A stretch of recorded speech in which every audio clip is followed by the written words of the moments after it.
طه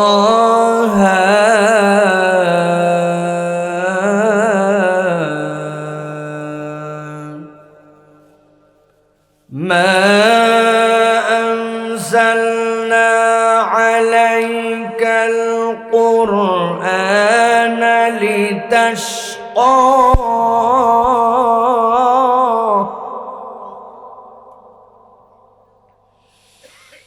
إلا تذكرة لمن يخشى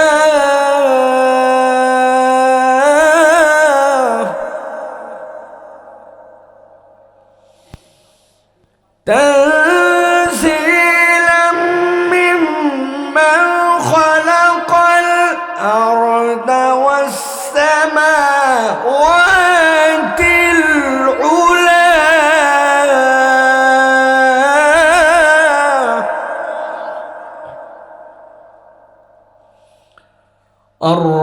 الرحمن على العرش استوى الرحمن على العرش استوى له ما في السماوات وما في الأرض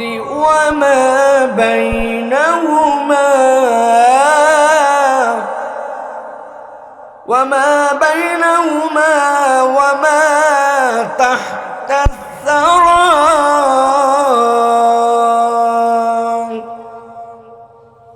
وقال الله سبحانه وتعالى إن الله وملائكته يصلون على النبي يا أيها الذين آمنوا صلوا عليه وسلموا تسليما اللهم صل على محمد وعلى آل محمد كما صليت على إبراهيم وعلى آل إبراهيم إنك حميد مجيد اللهم بارك على محمد وعلى آل محمد كما باركت على إبراهيم وعلى آل إبراهيم إنك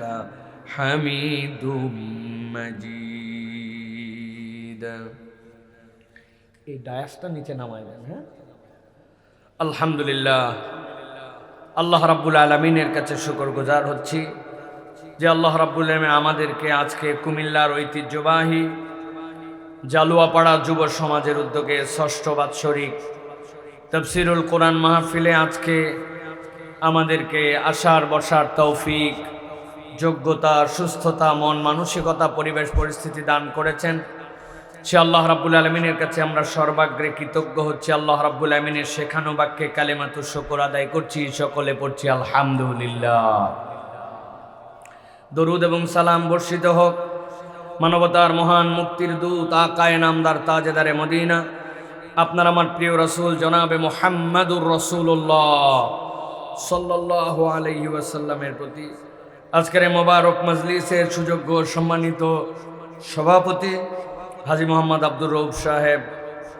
আজকের সম্মানিত অতিথিবৃন্দ বিশেষ করে কথা বলছিলেন হাফেজ মাওলানা জুহাইর বিন আব্দুস সাত্তার সাহেব হাফেজ মাওলানা আবু সুফিয়ান সাহেব কথা বলেছেন হাফেজ মাওলানা মমতাজউদ্দিন সাহেব মঞ্চ উপবিষ্ট আছেন অত্র এলাকার বিভিন্ন পর্যায়ের গণ্যমান্য ব্যক্তিবর্গ আমার যুব সমাজের প্রাণ প্রিয় আমার ভাইয়েরা সম্মানিত মুরব্বিয়ানে কেরাম আমার প্রিয় স্নেহের ছোটরা আলাদা প্যান্ডেল থেকে শুনছেন মা এবং বোনেরা সকলকে একবার সালাম দিয়েছি আরও একবার আল্লাহ রাব্বুল আলামিনের কাছে আমরা দোয়া চাওয়া এবং আপনাদের কাছে দোয়া পাওয়া এই দুটাই আল্লাহর তরিকায় আরও একবার আপনাদের কাছে সালাম নিবেদন করি আশা করছি আপনারা প্রাণবন্তভাবে উত্তর দিবেন আসসালামু আলাইকুম ওয়া রাহমাতুল্লাহ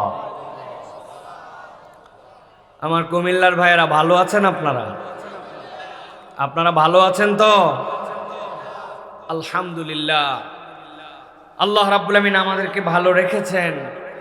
আল্লাহ রাব্বুল আলামিন আমাদেরকে এই মুখটা দিয়ে কথা বলার মতো তৌফিক দান করেছেন। এটাও আল্লাহ রাব্বুল আলামিনের পক্ষ থেকে একটা নিয়ামত, ঠিক কিনা? কুমিল্লা শহরে বোবা মানুষ আছে না নাই? আল্লাহ চাইলে আপনাকে আমাকে বোবা বানাতে পারতেন না পারতেন না? এই যে আপনি উত্তর দিছেন পারতেন, কয় সেকেন্ডের মধ্যে? মাইক্রো সেকেন্ডের মধ্যে সঠিক উত্তরটা দিতে পারছেন। এরকমও অনেক লোক আছে উত্তর দিতে পারে কিন্তু সময় লাগে 5-7 সেকেন্ড। আমরা তাদেরকে বলি আধা পাগলা, আছে না ভাই? আল্লাহ রাব্বুল আমিন চাইলে আমাদেরকে আমাদের এই মেমোরি লস করায় দিতে পারতেন। আমরা বুঝি না যে রব্বুল আলামিন কেমন নিয়ামত দিয়েছেন। এখানে যারা বসছেন 70 বছর বয়স হয়েছে কার? এরকম কেউ থাকলে হাত তোলেন। 70+ আছেন কেউ এখানে? 60+ বয়স হয়েছে মুরব্বী হাত তুলছে। বাবাজি, উনি জন্মের পরে, বাবাজির নাম আমি জানি না, উনার আব্বা আম্মা পছন্দ করে উনার একটা নাম রাখছে, ঠিক কিনা? পাশের জন যে আছেন আপনি শুনে নেন তো মুরব্বীর নামটাকে, আমাকে বলবেন না, উনার কাছে খালি বলে রাখেন আপনি, হ্যাঁ মুরব্বী বলছে। আপনারা শুনছেন? কেউ শোনেন নাই, কিন্তু উনি সাক্ষী আছে।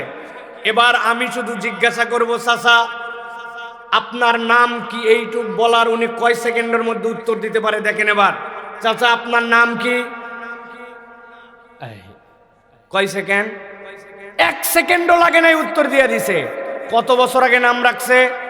70 বছর আগে নাম রাখছে। উনি যখন নাম রাখছে তখন উনার মনেও ছিল না, বড় হয়ে শুনছে যে উনার নাম রাখছে। 1 সেকেন্ড লাগে না, মেমোরির কোন জায়গা থেকে সার্ভিস দিচ্ছে। আহারে, আল্লাহরে খুঁজে পায় না। রব্বুল আলামিন কিচ্ছু নাকি দেয় নাই। ঠিক আছে, কিছু যদি না দেয় তাহলে আল্লাহর কাছে আমরা দোয়া করি, আল্লাহ এত আগের মেমোরি আমাদের মনে রাখার দরকার নাই, এগুলো সব গতকাল পর্যন্ত যা ছিল সব ভুলাই দাও। কাম হবে তো না? কাম ভালো হবে তো না? আহা, আমরা আমাদের রবকে খুঁজে পাই না যে আল্লাহ আমাদেরকে কি নিয়ামতের সাগরে আমাদেরকে ভাসায় রাখছেন, আল্লাহ আমাদেরকে দয়া দিয়ে ভরায় রাখছেন। অথচ সেই আল্লাহর কথা শোনার জন্য, সেই রব্বুল আলামিনের জন্য নিবেদিত হওয়ার জন্য মানুষের ডাকা লাগে, হাঁকা লাগে, উৎসাহ দেওয়া লাগে। বান্দা কল্পনাও করে না রব্বুল আলামিন আপনাকে আমাকে কি পরিমাণ নিয়ামতে রাখছেন, ঠিক কিনা? আল্লাহ রাব্বুল আলামিন বলছেন, তুমি তোমার রবকে ভালো করে চিনে নাও, তোমার রবের পরিচয়টা তুমি বুঝে নাও। আল্লাহ কোরআনুল কারীমের মধ্যে 29টা সূরার শুরুতে আল হুরুফ আল মুকাত্তাআত ব্যবহার করেছেন। বিচ্ছিন্ন বিচ্ছিন্ন অক্ষর দিয়ে আল্লাহ কোরআনের বর্ণনার শুরুতে আল্লাহ অক্ষর ব্যবহার করছেন। কিন্তু আশ্চর্যজনকভাবে আল্লাহ 26টা সূরার শুরুতে এমন অক্ষর বলেছেন যার পরে রব্বুল আলামিন কোরআনের পরিচয় দিয়েছেন। আপনাকে যদি জিজ্ঞাসা করা হয়, আমাকে যদি বলা হয়, ভাই বলেন তো আপনি আমি তো কে? ওই পুরাতন আমল থেকে, কোরআনের শুরুর দিন থেকে, ভাই আপনি বলেন তো আলিফ লাম মিম মানে কি? আপনি বলেন তো আলিফ লাম র মানে কি? আপনি বলেন তো তহা মানে কি? আপনি বলেন তো সাদ মানে কি? মুফাসসিররা অর্থ বলে গেছেন, আল্লাহু আ'লামু বিমুরাদিহি, আমরা জানি না এর অর্থ কি। যিনি জানেন এর অর্থটা সর্বাধিক সঠিকভাবে, তিনি হচ্ছেন আপনার আমার রব। তিনি কে? আল্লাহ রাব্বুল আমিন বলছেন, যেটা তুমি জানো না, তোমার যত পাণ্ডিত্য থাক, তোমার যত জ্ঞান থাক, যত তোমার গরিমা থাক, বান্দা আমি তোমাকে অক্ষম বানাই দিলাম। কিন্তু অবাক করা বিষয়, 29টা সূরার 26টা সূরার শুরুতে আল্লাহ এই যে অক্ষর ব্যবহার করেছেন, তারপরে আল্লাহ বান্দাকে বলছেন, বান্দা আমি কিন্তু এরপরে কোরআনের পরিচয় দিয়েছি। বান্দা তুই অক্ষম, তুই কিচ্ছু জানিস না, আমি রব্বুল আমিন তোকে থামায় দিলাম। এবার তোর জন্য পথ চলার জন্য নতুন একটা দিগন্ত উন্মোচিত করে দিলাম। আলিফ লাম মিম যালিকাল কিতাবু লা রাইবা ফি ইয়াসিন ওয়াল কুরআনিল হাকীম। আলিফ লাম র কিতাবুন আনজালনাহু ইলাইক। আল্লাহ বলছেন তোকে থামায় দিলাম, তোকে অক্ষম বানালাম, কিন্তু এরপরে আমি আল্লাহ কোরআনের পরিচয় দিয়ে বুঝাতে চাই বান্দা, এই কোরআন ছাড়া আসলে তোকে কেউ পথ দেখাতে পারবে না। আল্লাহ এই আয়াতের মধ্যে বলছেন তাহা মা আনজালনা আলাইকাল কুরআন লিতাশকা।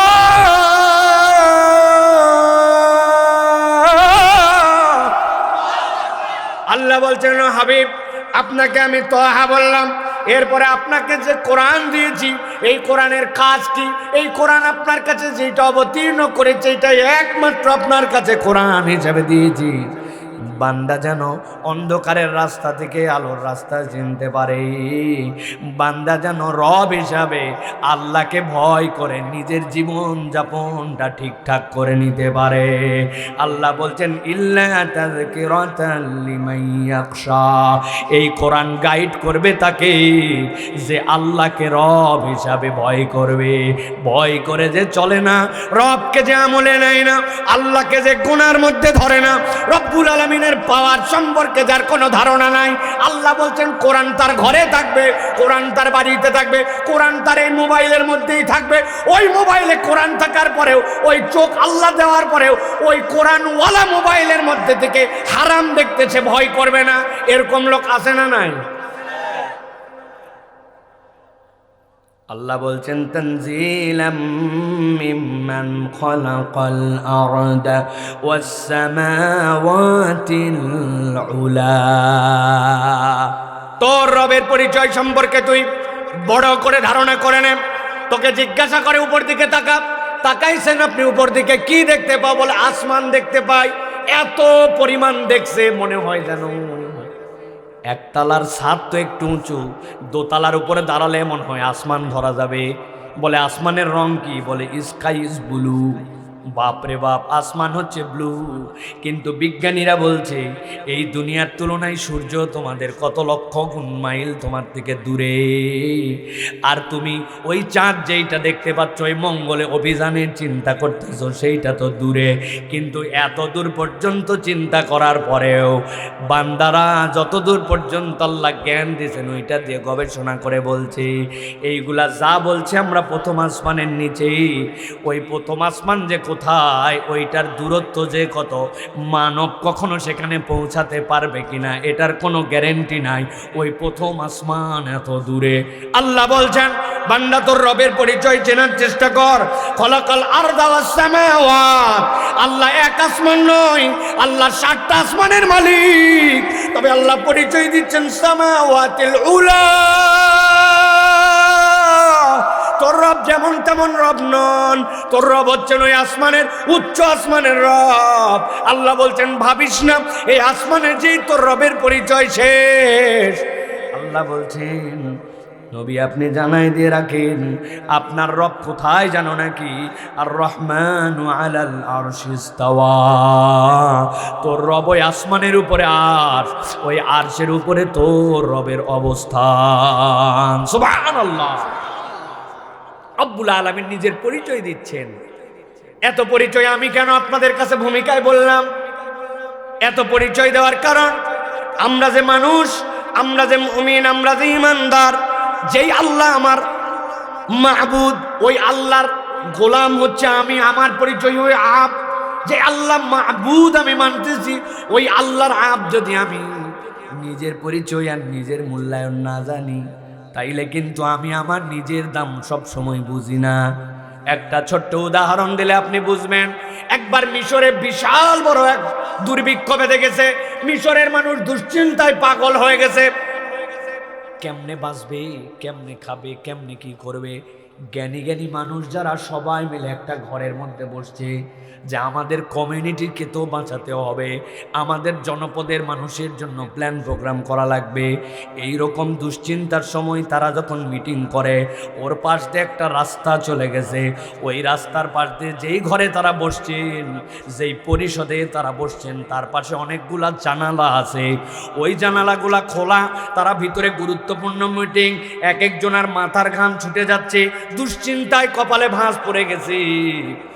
ওই সময় দেখে কে জানি জানালার পাশ দিয়ে যায়, আর এরকম বিপদের সময় নিজের গামছা মাথার উপরে ঘুরায় আর একটা ফাটাফাটি গান গাচ্ছে আর যাচ্ছে। একবার চিন্তা করেন তো, বিপদ আপনার, সাংঘাতিক ব্যাপার। ওই সময় ব্যাককল কোথাকার, তুই গামছা উড়াস আর এইরকম করে এমন গান গাচ্ছিস যেই গান একটা বিনোদনের গান। ধরতো পাগলাটারে ধরতো, বেয়াদব কোথাকার হুঁশ নাই, আক্কেল নাই, কোন সময় গান গাওয়া লাগবে তাও জানে না, এইটারে ধরতো। এর দিলের মধ্যে এত আনন্দ কেন? ঘটনাটাকে ওরে ধরে আন। এই বেয়াদব, মানুষজন বিপদের বাজার, তোমার এত আনন্দ আসে কোত্থেকে? তুমি গামছা উড়াও আর গান গেতে গেতে চলে যাও।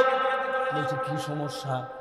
আমার গান আমি গাই, আপনাদের সমস্যা কি? বলে সমস্যা কি মানে তুমি কি জানো না মিশরের মধ্যে দুর্ভিক্ষ লেগে গেছে, মানুষজনের খাদ্য নিয়ে দুশ্চিন্তার, তোমার এত ফুটানির এত গান কোত্থেকে আছে?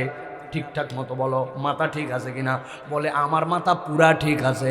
তো তোমার মাথা ঠিক থাকলে তুমি কেমনে গান গাও? জিজ্ঞাসা যাই না করতে, সাথে সাথে বলতে শোনেন, এতই যখন আপনারা আমাকে ধরছেন, আপনার কাছে বলে দেয় আপনাদের খাবারের চিন্তা আপনারা করেন, আমার খাবারের চিন্তা নাই। বলে কেন? বলে আমি যেই বাড়ির চাকর, আমি ওই বাড়ির খবরটা জানি। আপনাদের সবার খাবার ফুরাই গেলেও আমার মালিকের যে গোলা আছে, আর আমার মালিকের যেই জায়গায় ধান রাখে, যেই জায়গায় গম রাখে, ওইটার জানি আমি পরিমাণ কি। অন্তত 2 বছর মিশরের লোক যদি খাবার না পায়, আমার যার বাড়ির চাকর আমি, আমার মালিককে 2 বছর বাজারই করা লাগবে না, এই পরিমাণ টাকা পয়সা, এই পরিমাণ খাদ্য জোগানো আছে। আপনার চিন্তা আপনি করেন, আমি গান গাবো না তো কে গাবে? সাথে সাথে যারা বসেছিলেন তাদের মধ্যে একজনের বিবেক দাঁড়ায় গেছে। বলছে আহারে, দুনিয়ার একটা গোলাম, সে যদি তার মালিকের 1 বছরের স্টক থাকে, 1 বছরের বাজার থাকে, এটা দেখে যদি খুশি হয়ে যায়, নিজে যদি গান গাইতে পারে, আমরা তাহলে কার গোলাম? আমাদের রবকে, আমাদের মাহবুদকে। আমিও যদি আমার মাহবুদের প্রতি আস্থা রাখতে পারি, তার প্রতি ভরসা রাখতে পারি, আমার তো এত দুশ্চিন্তা করার কারণ নাই, ঠিক না? আল্লাহ বলছেন এই জন্য তোমার রবের পরিচয় তুমি জানো কিনা?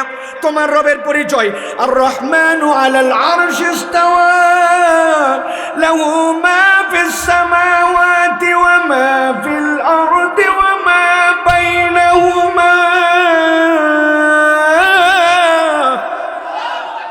আল্লাহ বলছেন তোমার রবকে চিনে নাও, তার জন্য আসমান, তার জন্য জমিন, ওই আসমান জমিনের ভিতরে যা আছে সব কিছু হচ্ছে তোমার রব আল্লাহর। এবার আওয়াজ করে বলেন, আপনার আমার মাবুদ, আপনার আমার খালিক, আপনার আমার মালিকের নাম কি? আপনার আমার মালিক যিনি আল্লাহ, তার আমরা কি ভাই? তার আমরা হচ্ছে গোলাম, ঠিক না?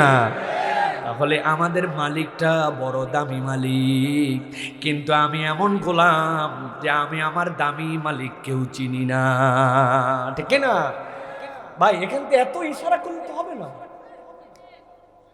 আমাকে আমার ওয়াজের মধ্যে এইগুলো তো চলে না ভাই, আপনারা জানেন না তো এগুলো। পেছন থেকে একজন ধাক্কাচ্ছে, সামনে থেকে স্টেজ থেকে ডাকতেছেন, ওনাদের যখন বসা লাগবে তখন বসবে, আমার সব প্রসেস আছে।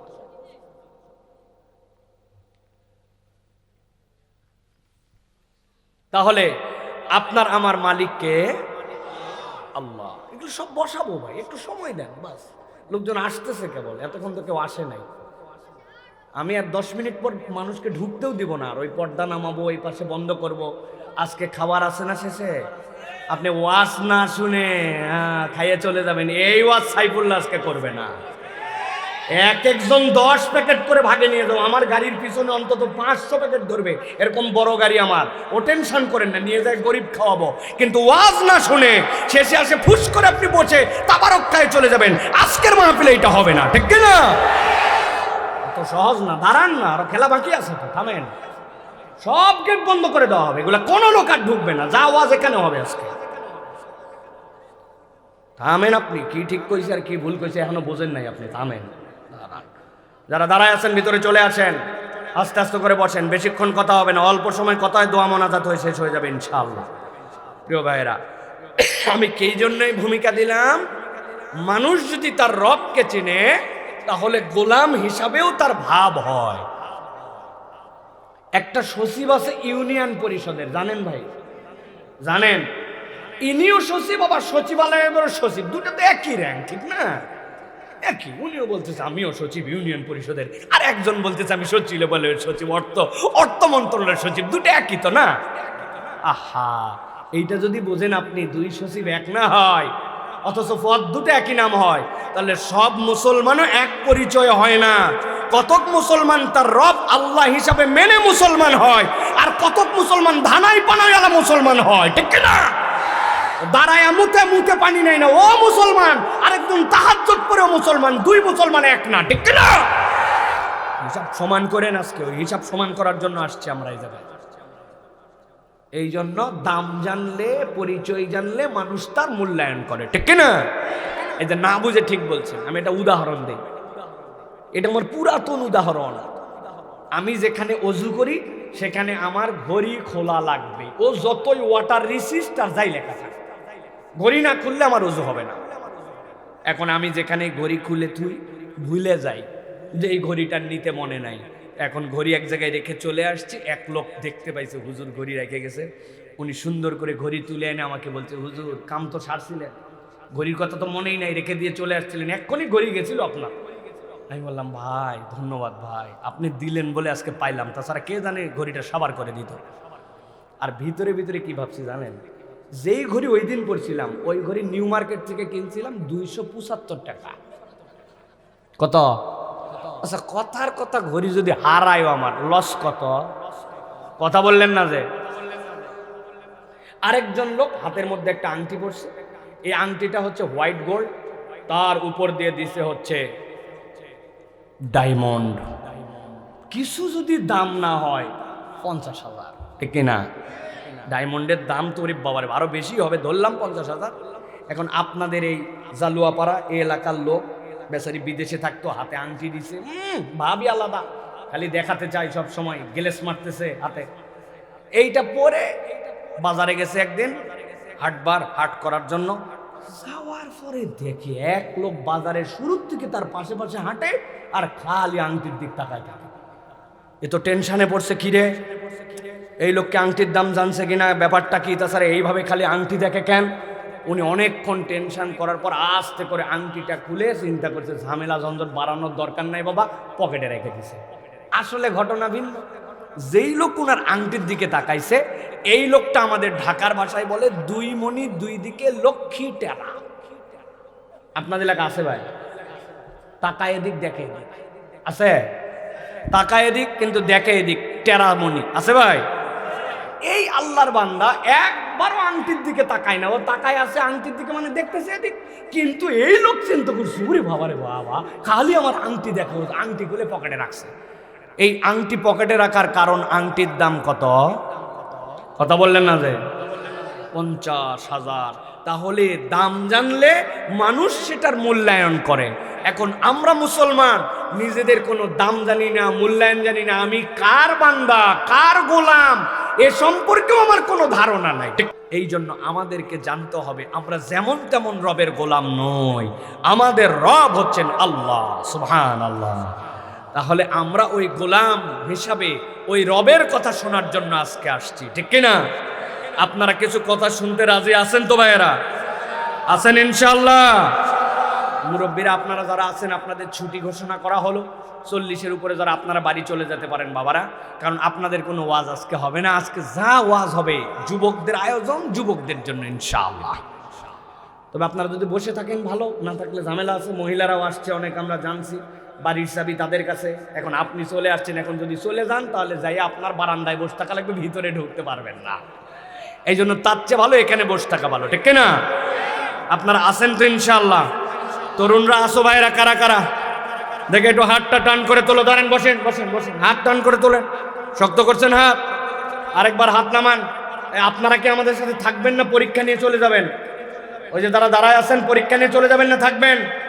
যারা যারা থাকতে চান আজকের ওয়াজে তারা তারা সবাই উঠে দাঁড়ান, দেখি দাঁড়ান, সবাই দাঁড়ান, দেখি কারা কারা আপনারা বসেন, কারা কারা থাকতে চান আজকে দেখি ওয়াজে, দাঁড়ান, একটু দাঁড়ান। আছেন আপনারা?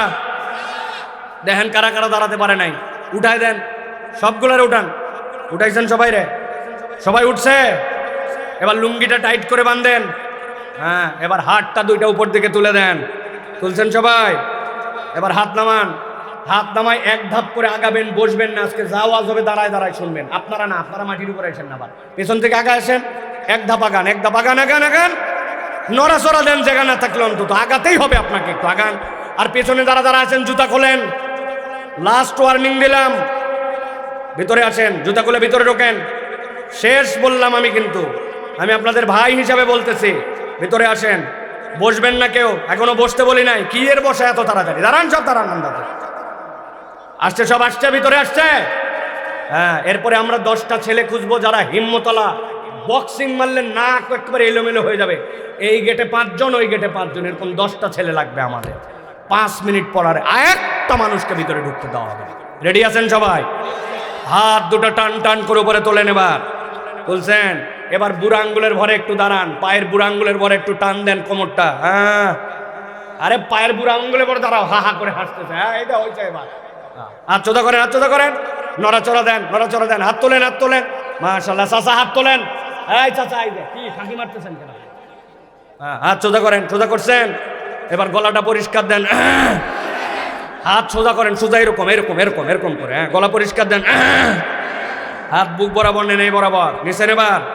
এবার একটা আকাশ বাতাস মুখরিত করে জালুয়াপাড়ার ইতিহাসে এরকম তাকবীর হয় নাই, এরকম একটা তাকবীর দিতে হবে। পারবেন ইনশাআল্লাহ? যারা পারবেন তারা বলেন আল্লাহুম্মা আমিন। আর যারা পারবেন না তারা বলেন আল্লাহুম্মা আমিন। পারবে না বলে দুই দিকেই আছে, না বুঝে কি একটা অবস্থা। পারবেন ইনশাআল্লাহ? বুক বরাবর হাত টান করে, বুক বরাবর। আমি যখন বলবো লিল্লাহে তাকবীর, তখন আসমানের দিকে হাত তুলে দিয়ে বলতে হবে আল্লাহু আকবার। পারবেন ইনশাআল্লাহ? রেডি সবাই? আওয়াজ আসতে হবে না জোরে হবে? এই আওয়াজ হবে ইনশাআল্লাহ। এই তাকবীরের সাথে যারা জড়িত হবে না, আগামী 1 বছর তারা পস্তাবে, ঠিক কিনা? তরুণ যুবক, তুমি বহুত চাপাবাজি মারছ, তুমি মোবাইল বাহিরে ঠেলো, ফেসবুক চালাও। এখানে যারা আছে তাদেরও মোবাইল আছে, তাদেরও ফেসবুক আছে, ঠিক কিনা? এখানে যারা আছে তাদেরও ব্যস্ততা আছে, তাদেরও কাজ আছে। আর তুমি আল্লাহর কোরআন শোনার জন্য আসো নাই। দূরে তোমার কানে শব্দ যায়, বাড়ির মধ্যে শুয়ে আছো তুমি। কোনো আল্লাহ রাব্বুল আলামিন এটা হিসাব বরাবর করবেন না। কোনো কাজ না থাকলে কোরআনের ডাকে আপনাকে সাড়া দিতে হবে, ঠিক কিনা? বছরে 1 দিন মাত্র মাহফিল হয়, ঠিক কিনা? লাখ লাখ টাকা খরচ করা হয়। এই তরুণরা আমাকে এখানে আনার জন্য 1 বছর ধরে যোগাযোগ করছে। আমি বলছি না, এই জালুয়াপাড়া এই জায়গায় যাবো না। 150-200 লোক হয় না আন্দাজে আমার এই জায়গায়। বলে হুজুর একটু চলেন, হুজুর একটু চলেন, হুজুর। এই সাহাবে নিয়ে আসছে, আর আপনি কোরআন শোনার জন্য আসবেন না? কি সময় পাইছেন কি আপনি? বুক বরাবর হাত। রেডি ইনশাআল্লাহ? তাকবীর হবে তো ইনশাআল্লাহ? আমি যখন বলবি লিল্লাহে তাকবীর, তখন হাত দুটো আসমানের দিকে ছুঁড়ে দিয়ে বলতে হবে আল্লাহু আকবার, ঠিক কিনা? চাচা, শরীরে রোগ আছে, এগুলো সব রোগ সারবে। আল্লাহু আকবার জোরে বলতে হবে। সকালবেলা উঠে একবারে ফাটায়া আল্লাহু আকবার, আল্লাহু আকবার 20 বার করে বলবেন সকালে। ইনশাআল্লাহ দেখবেন কলিজা পরিষ্কার হয়ে যাবে ইনশাআল্লাহ। রেডি ইনশাআল্লাহ? দেখে একটু তাকবীর দেন। লিল্লাহে তাকবীর, লিল্লাহে তাকবীর। আল কোরআনের আলো, আল হাদিসের আলো। তোমার নেতা আমার নেতা, তোমার নেতা আমার নেতা। আলেম ওলামা যেখানে, আল্লাহর আইন যেখানে, কোরআন সুন্নাহ যেখানে, গান বাজনা যেখানে, হারাম অন্যায় যেখানে, গান বাজনা যেখানে, বিড়ি সিগারেট যেখানে, চান্দাবাজি যেখানে, চান্দাবাজ যেখানে, লিল্লাহে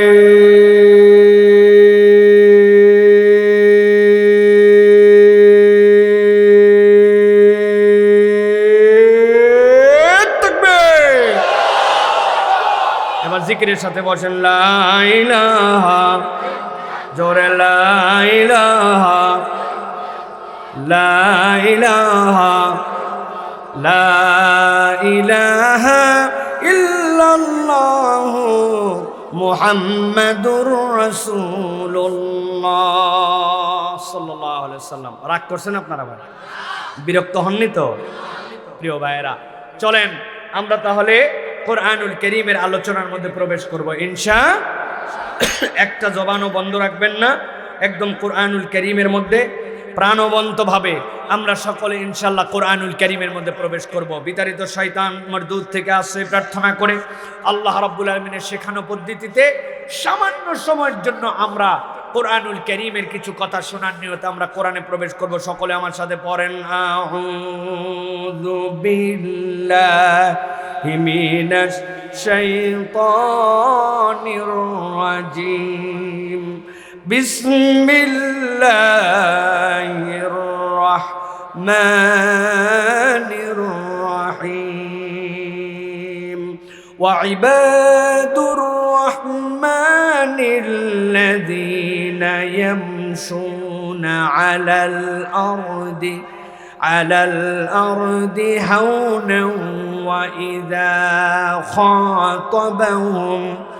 وإذا خاطبهم الجاهلون قالوا سلاما। সম্মানিত হাজিরিন, আজকে আমরা এই সংক্ষিপ্ত সময়ে আমাদের আলোচনায় আল্লাহ রাব্বুল আলামিন কর্তৃক কোরআনুল কারীমের সূরা ফুরকান, এই ফুরকানের আল্লাহ রাব্বুল আলামিনের বর্ণিত আয়াত 63 নম্বর আয়াত থেকে আমরা ছোট্ট কয়টা কথা শুনব।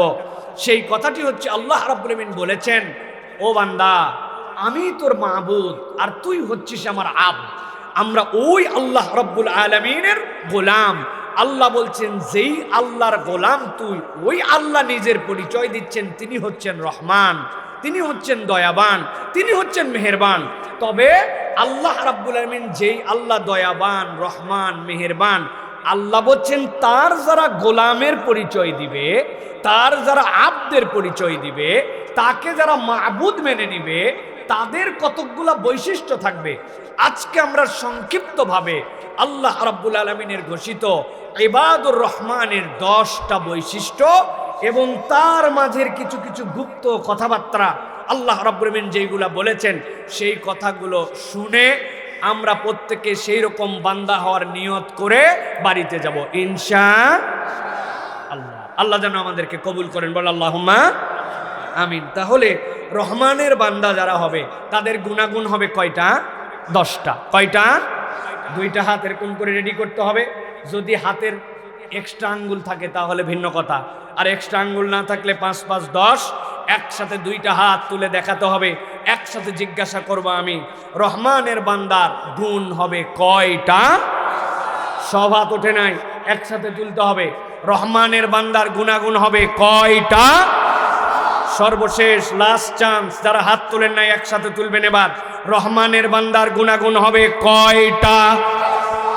মাশাআল্লাহ, শুধু একটা চাচা হাত তোলে নাই, ওই যে মাথার মধ্যে টুপি পরে মুখ বাঁধে আছেন, উনি ছাড়া মোটামুটি সবাই তুলছে, আলহামদুলিল্লাহ। বলবেন হুজুরে হাত তোলার না তোলার ফায়দা কি? ফায়দা আছে ভাই। ফায়দাটা আমি আমার ক্ষুদ্র জীবনের অভিজ্ঞতায় আপনাদের কাছে বলি। জালুয়াপাড়া যুব সমাজের এটা 6ষ্ঠ মাহফিল, তাই না? এর আগে 5ম মাহফিল হয়েছে না? আলোচক আসছেন না, প্রধান বক্তা ওয়াজ করছেন না, তিনি একটা সাবজেক্টে কথা বলেছেন কিনা? এখন যদি বলি ভাই 5ম মাহফিলে কারা ছিলেন, এরকম 10টা লোক হাত তোলেন। ওই মাহফিলে কি সাবজেক্ট ছিল, ওই সাবজেক্টের বিষয়বস্তুর আলোকে আমরা বাড়িতে কি কি ওয়াজ নিয়ে গিয়েছিলাম, কারা কারা মনে আছে হাত তোলেন। আল্লাহর একটা বান্দারও হাত তোলা কঠিন, ঠিক নি ভাই? আগামীকালকেও ঘটনা তাই হবে। আপনারা বলবেন এবার একটা বক্তা আসছিল ফাটা ফাটা।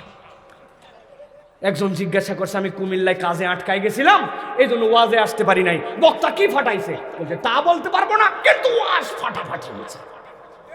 আছে কিনা? কি লাভ ভাই বলেন? এই ফাটাফাটি মাহফিল জমানি, এরপরে আপনি যাওয়ার পরে বক্তার প্রশংসা করলেন, আপনাদের মাহফিল সুপার ডুপার হিট করছে, এইটা বললেন, কি লাভ বলেন? এভাবেই তো 6ষ্ঠ মাহফিল পর্যন্ত আসলো। আমরা চাই আজকের মাহফিল আমাদের ঘর পর্যন্ত যেন যায়। রাজি আছেন ইনশাআল্লাহ? আল্লাহ রাব্বুল আলামিন কোরআনুল কারীমের মধ্যে বলছেন, দুনিয়ার মানুষ ওয়া ইবাদুর রহমান, আল্লাহ রাব্বুল আলামিনের গোলাম যদি তুমি হতে পারো, রব্বুল আলামিনের যিনি নিজেকে রহমান বলতেছেন, তার যদি গোলাম তুমি হতে পারো, তাহলে আল্লাহ রাব্বুল আলামিনের কাছে তোমার একটা মর্যাদা আছে।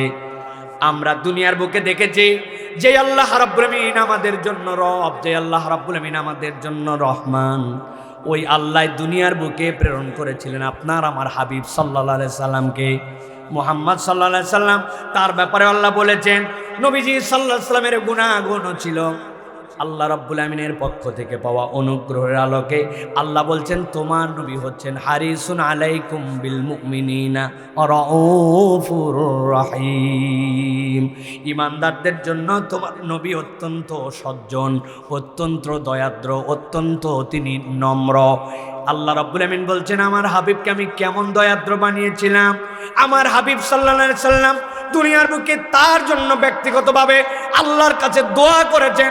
এরকম দোয়া আল্লাহর কাছে ইস্তেগফার ছাড়া নবীর জীবনে ছিল না বললেই চলে। নবী যখনই চাইতেন কেবলমাত্র তার উম্মতের জন্য চাইতেন।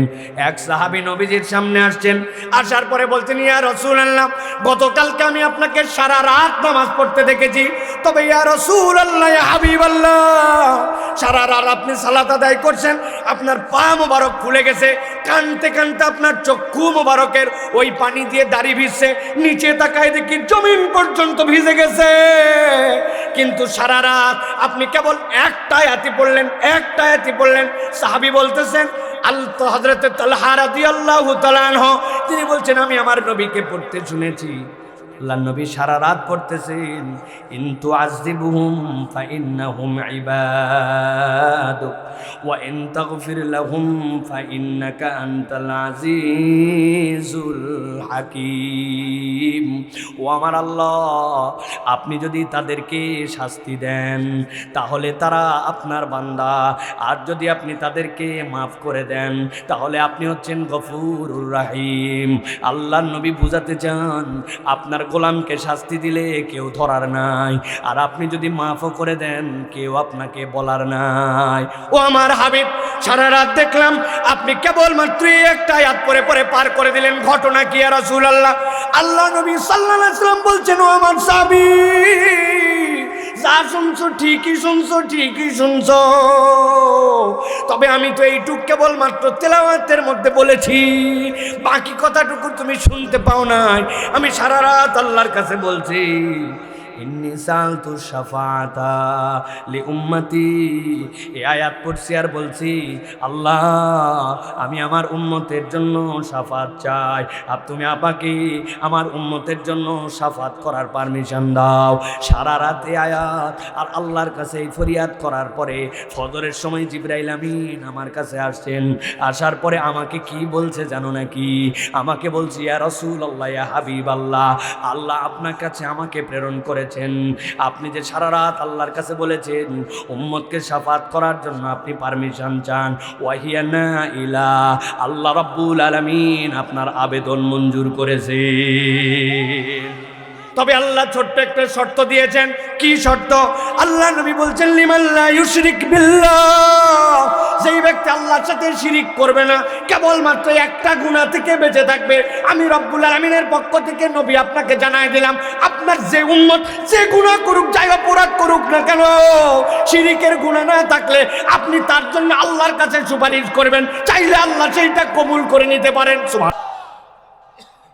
ওই হাবিব সাল্লাল্লাহু আলাইহি ওয়াসাল্লাম এমন কতকগুলা মানুষকে রেডি করলেন, যেই মানুষগুলা ইবাদুর রহমান, আল্লাহ রাব্বুল আলামিনের ইবাদ, এই পরিচয়টা নিজের কাছে উপস্থাপন করেছেন। আমি কেন এটা বলছি? যাতে ইবাদুর রহমান যদি কেউ হয়ে যায় ওই মানুষের চরিত্র কেমন হবে এইটা যেন মানুষ বুঝতে পারে। আল্লাহ নবী সাল্লাল্লাহু আলাইহি ওয়াসাল্লাম হিজরতের রাত্রে বেরিয়ে যাচ্ছেন, ঠান্ডা মাথায় বোঝেন আগে ওই গুমগুলা যার ভিতরে ঢুকে গেছে সে কেমন মানুষ হয়ে যায়। আল্লাহ নবী ডাক দিলেন ওয়ালি, আলী রাদিয়াল্লাহু তাআলা চলে আসলেন আমার কাছে। যেই মানুষেরা হত্যা করার জন্য 11টা গোত্র থেকে 11টা তলোয়ারওয়ালা লোক পাঠাইছে, ওরা আমাকে মারতে চায়, কেননা আমি এক ইলার দাওয়াত দিছি, কিন্তু ওরা আমারে এখন পর্যন্ত কেমন বিশ্বাস করে জানো নাকি? ওরা ওর বউরে বিশ্বাস পায় না, বাপরে বিশ্বাস পায় না, ভাইরে বিশ্বাস পায় না, তাদের আমানতগুলো এখনো আমার কাছ থেকে নিয়ে যায় নাই, ওইগুলো আমার কাছেই রাখা আছে। আলী আসো, তুমি পরে সফর করো, এখন তুমি এ আমার বিছানার মধ্যে শুয়ে পড়ো। আল্লাহ নবীকে না পেলে রাগের মাথায় একটা মানুষকে মেরেই ফেলতে পারে। আলী রাদিয়াল্লাহু তাআলা এটাও জানেন, তার জীবনের দামও তিনি জানেন। কিন্তু আল্লাহ রাব্বুল আলামিনের এই গোলাম এমন ভাবে নিজেকে তৈরি করেছে, এমন ভাবে নবীর মহব্বত তার দিলের মধ্যে ঢুকে গেছে, একবারও জিজ্ঞাসা করে নাই আপনাকে না পেলে তো আমাকে মারতে পারে। তার মনে হয়েছে আমার নবী বেঁচে চলে যাক, বরং তার বদলে আমি যদি মরে যাই আমি তো সৌভাগ্যবান। আল্লাহু আকবার। এই উম্মত ওই উম্মত যে ইবাদুর রহমানের মধ্যে আসছে, আল্লাহর নবী তার জন্য এরকম ভাবে এমন ভাবে এই দিন দিয়ে গেছেন, সে নিজেকে পরিবর্তন করে ফেলছে। আল্লাহ নবী সাল্লাল্লাহু আলাইহি সাল্লাম চলে গেলেন, হযরত আলীকে পাইলো তারা, কিন্তু কিচ্ছু বলে নাই। তারা বলছে কে হত্যা করে কি হবে। আল্লাহ নবী সাল্লাল্লাহু আলাইহি সাল্লাম তাকে ডেডিকেটেড বানাই দিয়ে গেছেন, কিন্তু তাকে তারা হত্যা না করলেও তিনি জানতেন যে নবীর পরিবর্তে আমার জীবন চলে যেতে পারে, কিন্তু তিনি কখনো এখান থেকে পিছপা হন নাই। হযরত তালহা রাদিয়াল্লাহু তাআলা উহুদের ময়দানে আল্লাহ নবী সাল্লাল্লাহু আলাইহি সাল্লামের দিকে তীর আসতে শুরু করছে, সবাই দূরে দূরে চলে গেছেন। হযরত তালহা রাদিয়াল্লাহু তাআলা দেখলেন নবীর পাশে কেউ নাই, আস্তে আস্তে তীর আছে। হযরত তালহা রাদিয়াল্লাহু তাআলা হাত দিয়ে সেগুলা ঠেকান। উনি জানেন এই তীর আমার হাত দিয়ে ঠেকানোর ক্ষমতা নাই, এটা বর্ম পর্যন্ত অনেকগুলা ভেদ করে ফেলে, কিন্তু এটা বিবেচনা করেন নাই আমার নবীর গায়ে যেন আঁচড় না লাগে। তালহা হাত পেতে দিয়েছেন, এক একটা হাতের মধ্যে এত পরিমাণ তীর লাগছে। হযরত তালহা বেঁচে ছিলেন, জীবন্ত শহীদ হিসেবে ছিলেন, কিন্তু তার হাতগুলা প্যারালাইসিস হয়ে গেছে। উনি জানতেন আমার জন্য এই হাতের মধ্যে তীর লাগলে ক্ষতি হতে পারে, কিন্তু আমার নবীর থেকে আমার হাতের দাম বেশি নয়। ইবাদুর রহমানের গুণের মধ্যে ঢোকার কারণে নবীর এই মোহাব্বত আসছে। নবীর আশিক কেবল জিলাপি খায়া কেবলমাত্র জশ্নে জুলুস করে হওয়া যায় না, নবীর আশিক হতে হলে ইবাদুর রহমান হওয়া লাগে, ঠিক কিনা? আল্লাহ নবী সাল্লাল্লাহু আলাইহি সাল্লাম হযরত আবু দুজানা, নবী করিম সাল্লাল্লাহু আলাইহি সাল্লামের একটা পাওয়ারফুল সাহাবী, একটু অন্যরকম সাহাবী, এমনভাবে কুচকাওয়াজ করে হাঁটতে শুরু করতেন, কপালের মধ্যে বেঁধে নিয়েছেন লাল পট্টি। আল্লাহ নবী বলছেন এরকম করে হাঁটা আমি পছন্দ করি না, কিন্তু আবু দুজানা যুদ্ধের ময়দানে এখন যেরকম ভাবসাব দেখাচ্ছে, এইটা দেখে আমি আল্লাহ নবীর অন্তরের মধ্যে আনন্দ লেগে গেছে। ওই আবু দুজানা আল্লাহ নবী সাল্লাল্লাহু আলাইহি সাল্লাম যখন বসে পড়ছেন, আবু দুজানা নবী করিম সাল্লাল্লাহু আলাইহি সাল্লামের সামনে এসে গেছেন। আসার পরে আল্লাহ নবীর মাথাটা নিচে, উনার মাথাটা উপর দিয়ে দিয়েছেন, দেওয়ার পরে এরকম করে পিঠটা পেতে দিয়ে দাঁড়ায় আছেন, নবীজির মুখের দিকে তাকায় হাসে।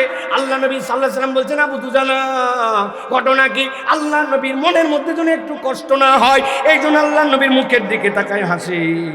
খানিকক্ষণ পরে আবু দুজানা লুটায় পড়ছি, গুনে গুনে তাকায় দেখা গেল আবু দুজানা আল্লাহ নবীর দিকে তাকায় হাসছে ঠিকই, কিন্তু আবু দুজানা তার পিঠটুকুকে আল্লাহ নবীর জন্য পেতে দিয়েছিল। ওই পিঠের মধ্যে 17 থেকে 21টা তীর লাগছে, একবারও ইশ করে নাই, একবারও আশ করে নাই। আমার নবী ইশ শুনে যদি মনে ব্যথা পায়, এই জন্য নিজের জীবন দিয়ে দিছে, কিন্তু আল্লাহ নবীর মনে কষ্ট দেয় না। হযরত আবু দুজানা রাদিয়াল্লাহু তাআলা আনহুর পরে নবী করিম সাল্লাল্লাহু আলাইহি সাল্লামের প্রিয় সাহাবী যারা ছিলেন, তাদের মধ্যে কে জানে না ওমরে ফারুক রাদিয়াল্লাহু তাআলার কথা? কিন্তু ওমর রাদিয়াল্লাহু তাআলা গোপনে প্রকাশ্যে একটা দোয়া করতেন, দুনিয়ায় তো নবীর সোহবত পেয়ে গেলাম। এমনকি নবীজি সাল্লাল্লাহু আলাইহি সাল্লাম ওই ওমর রাদিয়াল্লাহু তাআলা আনহুর কিন্তু জামাইও ছিলেন, কিন্তু একটা দোয়া করতেন আল্লাহ। ওমর রাদিয়াল্লাহু তাআলা আনহু বলতেন আমার নবীর পাশে আবু বকর শুয়ে গেছেন, আমার কি সেই সৌভাগ্য হবে নাকি? আল্লাহ আমি দুনিয়া আখিরাতে কবরে সব হালতে নবীর পাশে থাকতে চাই। আল্লাহ ওমরে ফারুক রাদিয়াল্লাহু তাআলা আনহুর দোয়া ফরিয়াদ এমন কবুল করেছেন, হযরত আয়েশা রাদিয়াল্লাহু তাআলা আনহা নিজের জায়গা ওয়াকফ করে দিয়ে ওমর রাদিয়াল্লাহু তাআলা আনহুকে দিয়েছেন। এইটা অন্য কোনো কারণ ছিল না, এইটা কেবল আশিকে নবী নয়, বরং তারা ছিলেন ইবাদুর রহমান। এই গুণগুলা থাকার কারণে আল্লাহ রাব্বুল আলামিন তাদেরকে অনন্য করেছিলেন, ঠিক কি না? প্রিয় ভাইয়েরা, আল্লাহ রাব্বুল আলামিনের অজস্র সাহাবী, আল্লাহ নবী সাল্লাল্লাহু আলাইহি ওয়াসাল্লামের অসংখ্য সাহাবীর মধ্যে থেকে হযরত আনাস রাদিয়াল্লাহু তাআলা আল্লাহ নবী সাল্লাল্লাহু আলাইহি ওয়াসাল্লামকে এমন ভাবে মোহাব্বত করতেন, আশ্চর্য এক মোহাব্বত।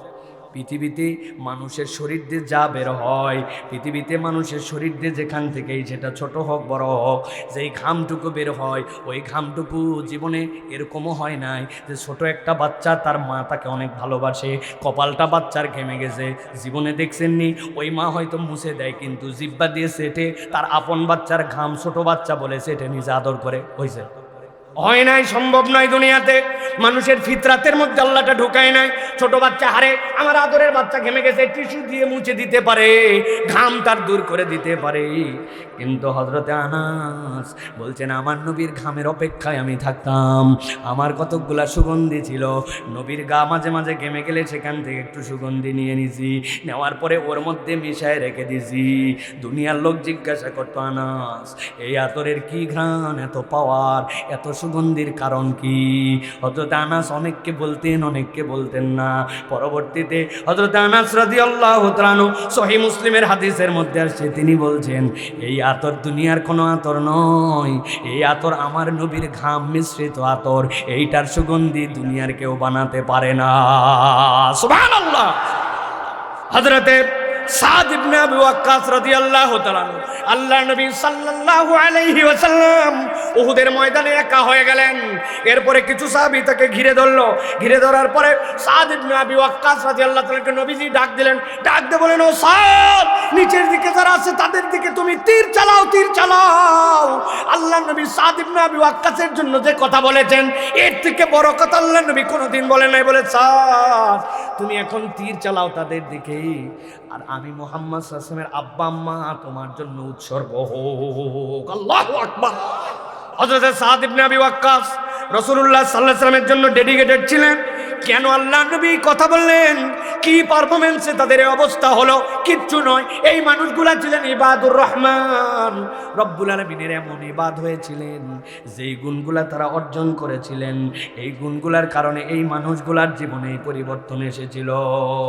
হযরতে যায়েদ ইবনে হারিসার বর্ণনা আসছে, হযরতে যায়েদ ইবনে হারিসা বন্দী দশা থেকে মুক্ত হলেন, বাপ মায়ের কাছে তিনি ফেরত গেলেন। বাপ মায়ের কাছে যাওয়ার পরে বলতেছে তারা, তুমি কাকে বেছে নিতে চাও? হযরতে যায়েদ ইবনে হারিসা বলতেছেন, আমার বাপ মাকে 100 বার আমি ত্যাগ করতে রাজি আছি, কিন্তু আমি মুহাম্মদ সাল্লাল্লাহু আলাইহি ওয়াসাল্লামকেই বেছে নিব, তার থেকে উত্তম মানুষ আমি জীবনে দেখি না। সুবহানাল্লাহ। প্রিয় ভাইয়েরা, একটু ভিন্নভাবে আপনাদের কাছে কথাগুলো উপস্থাপন করলাম। এই মানুষগুলা কিভাবে এই বৈপ্লবিক পরিবর্তন হলো? এই মানুষগুলাই তো ছিলেন আরবের ডাকাত, এই মানুষগুলাই তো ছিলেন আরবের মধ্যে ওই সন্তানের হত্যাকারী, এই মানুষগুলাই তো ছিলেন আরবের বুকে এতিমের সম্পদ হরণকারী, এই মানুষগুলাই ছিলেন যুদ্ধবাজ, বাপের পরিচয় বংশের পরিচয় মানুষের পরে মানুষ তারা হত্যা করছেন, জোর যার মুল্লুক তার, এটাই ছিল তাদের খেলা। এই মানুষগুলা কেমনে পরিবর্তন হলেন? তাহলে নবীও নাই, এই মানুষগুলাও নাই, সাহাবীদের তাবাকা আমরা কেউ নিতে পারবো না।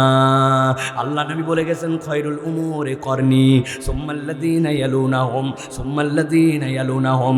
কিন্তু যেই পরশ পাথরের সহবতে, যেই কোরআনের গুণাগুণে এই মানুষগুলা অনন্য হয়েছিলেন, আওয়াজ করে বলেন তো ওই কোরআন অবিকৃতভাবে আপনার আমার কাছে আছে না নাই? আছে না নাই?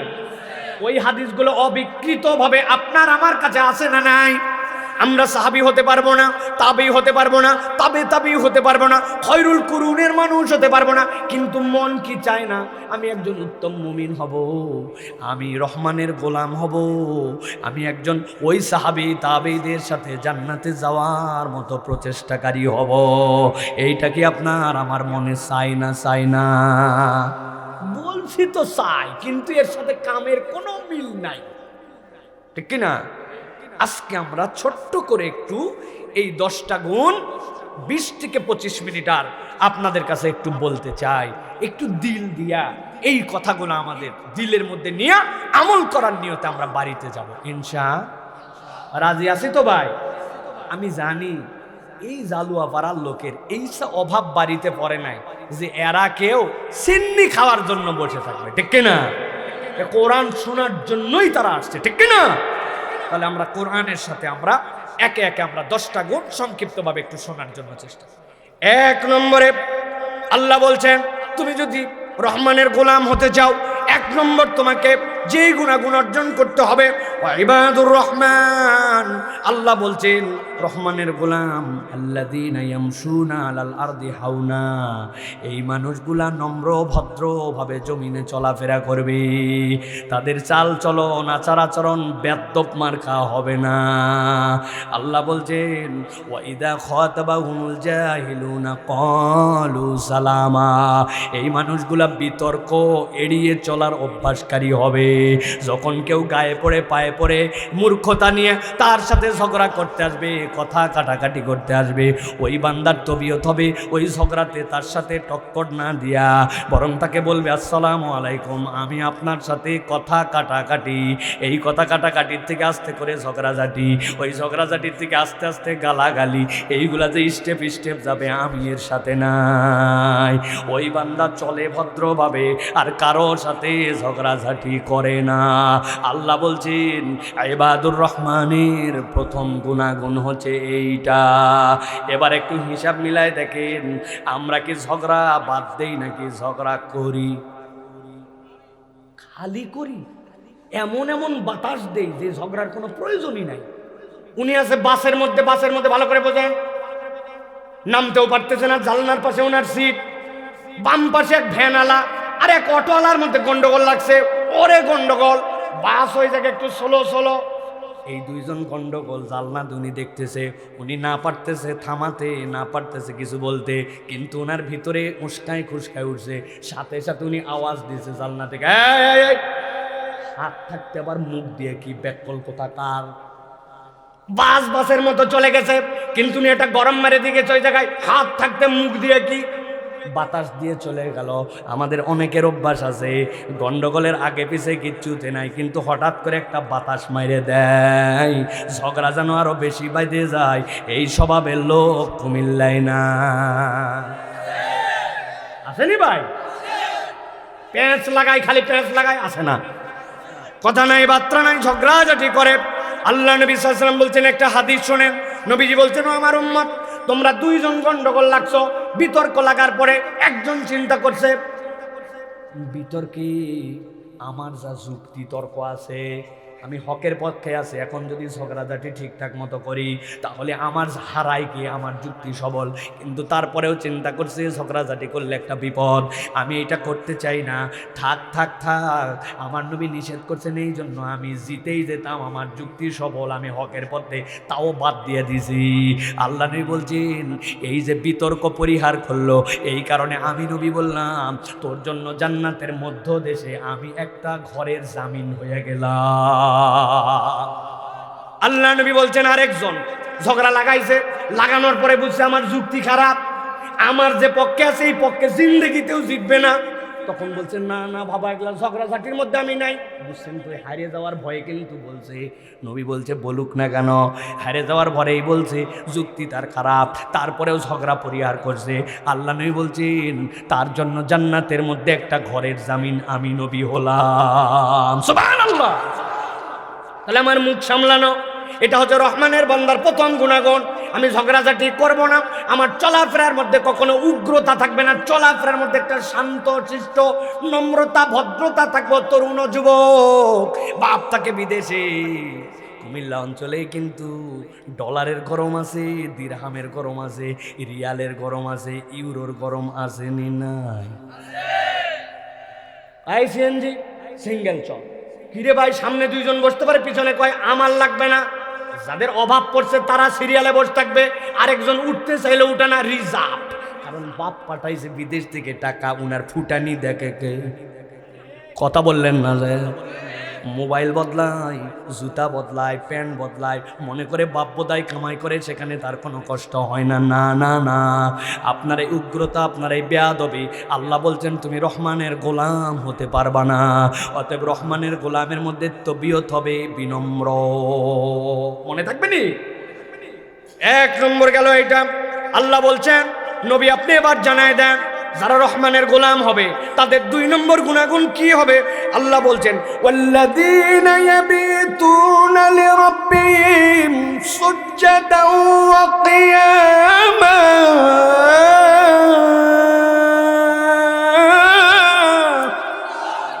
আল্লাহ বলছেন রহমানের বান্দা যদি তুমি হতে চাও, আল্লাহর গোলাম যদি তুমি হতে চাও, তোমার 2 নম্বর গুনাহগুণ, পুরা রাত খালি রাতের পর রাত তুই ভ্যানভ্যানায় ঘুমায় যাস, নাক ডাকে ঘুমায় যাস, এটা রহমানের বান্দার গুনাহগুণ হবে না।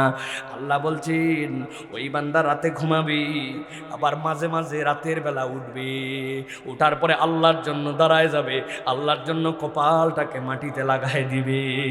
আল্লাহ বলছেন দুনিয়া যখন ঘুমায়, আমার বান্দা যখন দাঁড়াইছে, সব বান্দা তো রহমানের গোলাম হতে পারে না।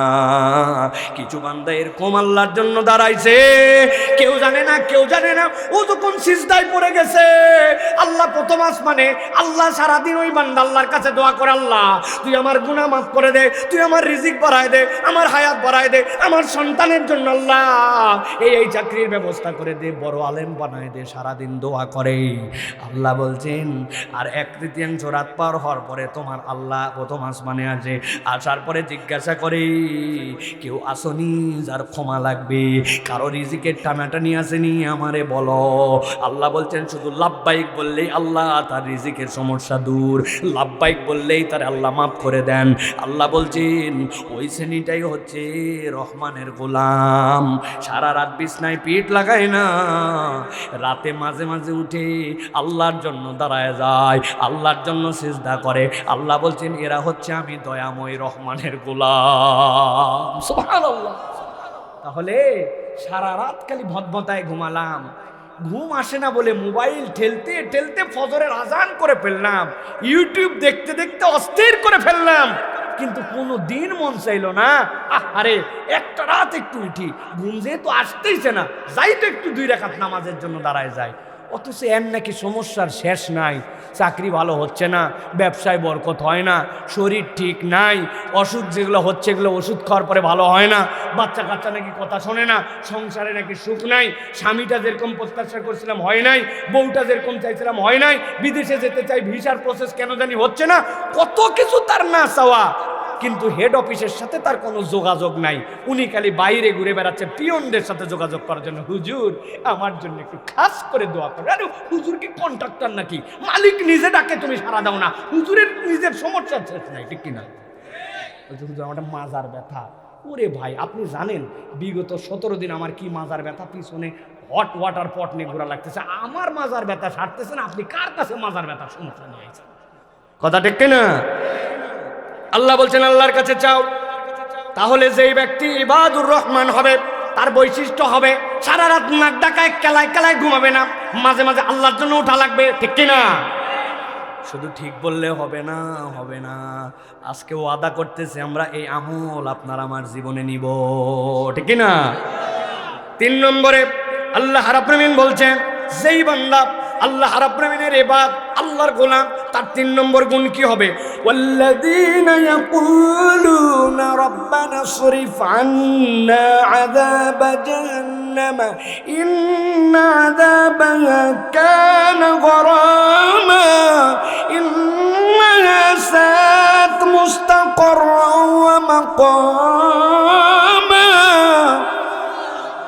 আল্লাহ বলছেন ওই মানুষ, যেই মানুষ আল্লাহর গোলাম, নিজে রহমানের গোলাম পরিচয় দিবে, আল্লাহ বলছেন তার 3 নম্বর গুণাগুণ ওয়াল্লাযীনা ইয়াকুলুন, তারা রব্বুল আমিনের কাছে বলতে শুরু করে, কি বলে? রব্বানা সরিফ আন্না আযাব জাহান্নাম, আয় আল্লাহ আযাবে জাহান্নাম তো আমরা সহ্য করতে পারবো না, রব্বুল আমিন তোমার কাছে অনেক কিছুই চাই, তবে সবচেয়ে বেশি যেটা চাই তুমি আমাকে জাহান্নামের আযাব থেকে রক্ষা করো, আমিন বলেন। আল্লাহ বলতেছেন এরপর ওই বান্দা আল্লাহর কাছে বলে ইন্না আযাবাহা কানা গরামা, এই আযাব তোমাকে ধ্বংস করে দিবে, এই আযাব তো কিচ্ছু রক্ষা করতে পারবে না, ইন্নাহা সাআত মুস্তাকাররান ওয়া মুকামা, নিশ্চয় এটাই হচ্ছে নিকৃষ্টতম আবাসস্থল। আল্লাহ তুমি না আমার আব্বাকে সৃষ্টি করেছিলে জান্নাতে, দুনিয়ায় যা কিছু সৃষ্টি করছো ইজারাদা শাইয়ান আইয়াকুলা লাহু কুন ফায়াকুন, কুন ফায়াকুনের হুকুম দিয়ে বানাইছিলা, কিন্তু আল্লাহ খলাকাল্লাহু আদামা বিয়াদিহি, আল্লাহ আদমকে বানাইছিলেন জান্নাতে। মুফাসসিররা ব্যাখ্যা করেছেন আল্লাহ মূলত সন্তানদেরকে উত্তরাধিকার দেওয়ার জন্য আল্লাহ জান্নাতে আদমকে নিয়েছিলেন, না চাইলে আল্লাহ অটোমেটিক দুনিয়ায় দিয়ে দিতে পারবেন। আল্লাহ আমার অনেক ভুল আছে, আমার অপরাধ আছে, কিন্তু আমি তোমার কাছে ফরিয়াদ দেই কন্টিনিউ আল্লাহ, এটাই নিকৃষ্ট বাসস্থল, জাহান্নাম আমি যেতে চাই না। ওই আযাব তো সব ধ্বংস করে ফেলবে, আমি তো একটা নস্যি মাত্র শেষ হয়ে যাব। আল্লাহ তুমি আমাকে ওই আযাব থেকে রক্ষা করো। যেই বান্দা কেবল এই ফরিয়াদ দেয়, আল্লাহ বলছেন সেও হচ্ছে আল্লাহর ইবাদ, আল্লাহর রহমানের ইবাদ। সুবহানাল্লাহ। কত কিছু চাইলাম, একটু ঠান্ডা মাথায় বলেন তো ভাই, আজকের দিনে কম বেশি আমরা দোয়া করছি না করি নাই? করছি, আপনি খেয়াল করে দেখেন, দোয়া করছি। কিন্তু আল্লাহ বলছেন ওই বান্দার কন্টিনিউ একটা অভ্যাস, তার যত দোয়া আছে তার জন্য একটা পাঠ হচ্ছে সে জাহান্নাম থেকে মুক্তি চায়। আল্লামা ইবনে আশুর রহমাতুল্লাহি আলাইহি তার বিখ্যাত তাফসীর গ্রন্থ ইবনে আশুরের ভিতরে ইবনে কাসির রহমাতুল্লাহি আলাইহি তার তাফসীরের মধ্যে বলছেন আল্লাহর কাছে ক্ষমা চাওয়া লাগবে। তবে যেহেতু আল্লাহ রহমানের বান্দার 10 গুণের মধ্যে আল্লাহ বলছেন আল্লাযীনা ইয়াকুলুন, তারা বলতে শুরু করে রব্বানা সরিফ আন্না আযাবা জাহান্নাম। আল্লাহর বান্দা যেন এই ভাষাটাই ব্যবহার করে, যদি কোনো বান্দা এই ভাষাটা ব্যবহার করে আল্লাহ এইটাকে কবুল করবেন ইনশাআল্লাহ। কেন? এইটার একটা কমন সেন্স আছে। আমি যে কতবার এই উদাহরণ দিই, আবার আপনাদের কাছে একটুখানি বুঝাই। ধরেন কোনো একটা মন্ত্রণালয়ের একজন মন্ত্রী, আপনারা কি আমার কথা শুনতেছেন ভাই? কোনো একটা মন্ত্রণালয়ের মন্ত্রী সাহেব, তার একজন পিএস লাগবে, কি লাগবে? পার্সোনাল সেক্রেটারি লাগবে, পার্সোনাল অ্যাসিস্ট্যান্ট লাগবে, পিএ। সরকারি নিয়ম অনুযায়ী উনি বিজ্ঞাপন দিছে, অনার্স মাস্টার্স ফার্স্ট ক্লাস ডিগ্রিধারী, সুন্দর ইংরেজি লিখতে পারে, এই যোগ্যতায় একজন পিএ নেওয়া হবে। এইটা দেখার পরে ওনার বড় বোন ফোন দিছে ওনারে, মন্ত্রী সাহেবের ঠান্ডা মাথায় কথাটা বোঝেন তাইলে দিলের মধ্যে ধাক্কা লাগবে। বড় বোনকে জানাইছে তার ছেলে মামা নাকি পিএস নেবে, মা দেখছো নাকি বিজ্ঞাপন দিছে, এই জন্য আমি পাবলিক ইউনিভার্সিটি থেকে একটা ভালো রেজাল্ট করে আসা ছেলে, মামা তার পিএ দুনিয়ায় খুঁজতে যাচ্ছে, অথচ ভাগনা রেডি। ভাই শুনলাম তুই নাকি পিএ নিবি, তোর ভাগিনাতে ভালো রেজাল্ট করে বার হয়েছে, জানিস না তোর ভাগনাকে নিলে কি সমস্যা? আপারে এইটা তো আর আমার ইচ্ছায় নয়, তবে এইটার একটা সরকারি প্রোটোকল অনুযায়ী এইটার বিজ্ঞাপন দেওয়া হয়েছে। তুই টেনশন করিস না, ভাগনারে আবেদন করতে বল, চাকরি তার কে ঠেকায় দেখবনি। মন্ত্রী যদি নিজের পিএস নেওয়ার জন্য বোনের কথা শুনে, যোগ্যতার সব আছে, ভাগনার চাকরি দিবে এই কথা বলে, তাহলে এই ভাগনার চাকরি হওয়ার সম্ভাবনা আছে না নাই? বুঝেন নাই না? আছে না নাই? এখন চাকরির আবেদন যখন লেখা হবে, ওই ভাগনাকেও খুব আদরের ভাগিনা, মামা তার মন্ত্রী মামার কাছে অফিসে আসছে, আসার পরে বলছে মামা কি ফরম্যাটে ইংরেজিতে যে এই দরখাস্ত লেখে, আমি তো যতই বুঝি কিন্তু এটার কিছু নিয়ম কানুন আছে, দয়া করে মামা আপনি একটু বলে দেন, আমি একটু ড্রাফটটা লিখে নেই। এবার মামা বলতেছে নিজে এত দূর পড়ালেখা করে এখন পর্যন্ত দরখাস্ত ঠিক মতো লিখতে পারে না, লেখ লেখ। আমি বলতেছি টু দ্য মিনিস্টার। বলতেছে কে? আরে মামা না মন্ত্রী, কে বলতেছে টু দ্য মিনিস্টার? কার কাছে এই চিঠি আসবে? মন্ত্রীর কাছে। মন্ত্রী নিজেই বলতেছে লেখ টু দ্য মিনিস্টার। এই চাকরি কি মিস হওয়ার চান্স আছে? খানিকক্ষণ পরে ভাগিনা বলছে আপনি বলেন আর আমি লেখি, কোথায় কি ভুল হয় মামা, আমি একটু ঘুরে ফিরে দেখি, আপনি খালি একটু ঝরঝর করে লিখে দেন। রাগের আগে তারপরেও বলছে ব্যাককল কোথাকার দে। এবার লিখতেছে টু দ্য মিনিস্টার, লিখতেছে কে? দরখাস্ত কার কাছে যাবে? চাকরি দিবে কে? ভালো করে বুঝেন, এই চাকরি কি মিস হবে? হয়ে যেতেও পারে ভাই। প্রধানমন্ত্রীর একটা ভাগিনা ছিল, এই মন্ত্রীর চাকরি ভাগিনার নেওয়া হতে পারে, কিন্তু ভালো করে বোঝেন, আমি যেইটা বোঝানোর জন্য বলছি, আল্লাহ যে শুরুতে ডাক দিলেন ওয়াইবাদুর রহমান, তুই হচ্ছে রহমানের আব। আল্লাহ বলছেন ওই বান্দার গুণাগুণ কি জানো নাকি? আল্লাহ বলছেন ওয়াল্লাযীনা ইয়াকুলুনা রব্বানা,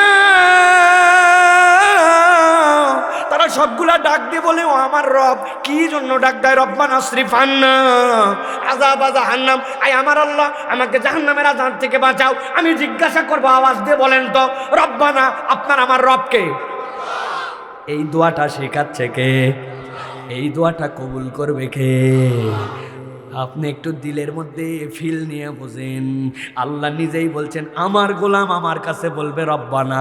আল্লাহ কৌশলে প্রশ্ন ফাঁস করে দিচ্ছেন, বান্দা তুই খালি বলে দেখ, আমি কবুল করব, আমি ভাষা শিখাই দিলাম, তুই তো আমারই গোলাম। আল্লাহ বলছেন এই জন্য দিল দিয়ে যদি এইটা করে সে কেবল ইবাদুর রহমানই হবে না, ওই বান্দাকে আল্লাহ মাফ করে দিবে। সুবহানাল্লাহ। তাহলে এইটা হচ্ছে আমাদের জন্য 3 নম্বর গুণাগুণ। আমরা জাহান্নাম থেকে আল্লাহর কাছে পানা চাবো, চাবো তো ভাই। 4 নম্বরে এবার আল্লাহ বলছে ওই বান্দার গুণাগুণ হবে, ওই বান্দার মধ্যে লোক দেখানোও নাই, আবার কিপটামেও নাই। ভালো করে মাথার মধ্যে ঢুকাবেন এই পয়েন্ট। লোক দেখানোও নাই, কিপটামেও নাই। ব্যাপারটা কি?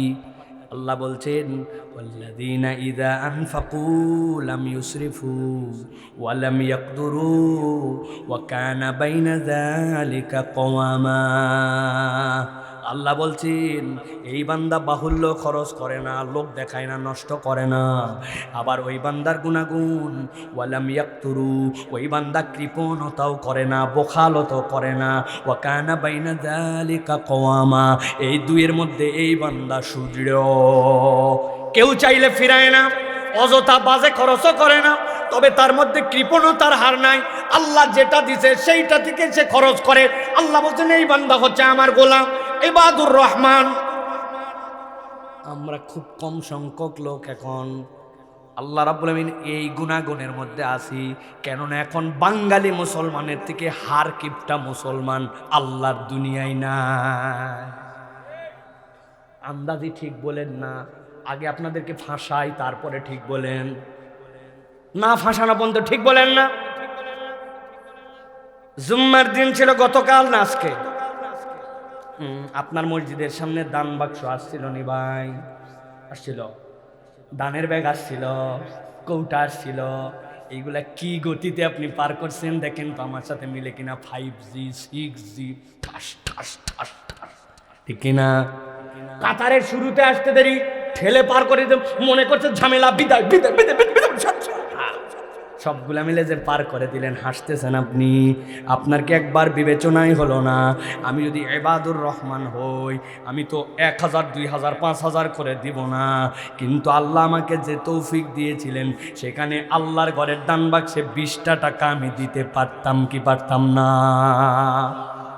হুজুর আমি স্টুডেন্ট, আমি কিভাবে দিব? আমি ছাত্র মানুষ, আমি বাসের ভাড়া হাফ দেই, আর কেমনে আল্লাহর ঘরে দান করবো? আমি স্টুডেন্ট। আছে না স্টুডেন্ট? খবরদার স্টুডেন্ট বলবে না। স্টুডেন্ট পরিচয় দিলে কিন্তু কিলাকিলি বাজে যাবে তোমার সাথে আমার। হুজুর আপনি ওয়াজ করতে এসে কিলাকিলির কথা বলতেছেন কেন? এমনি এমনি বলতেছি না, মেজাজ খারাপ হয়ে আছে।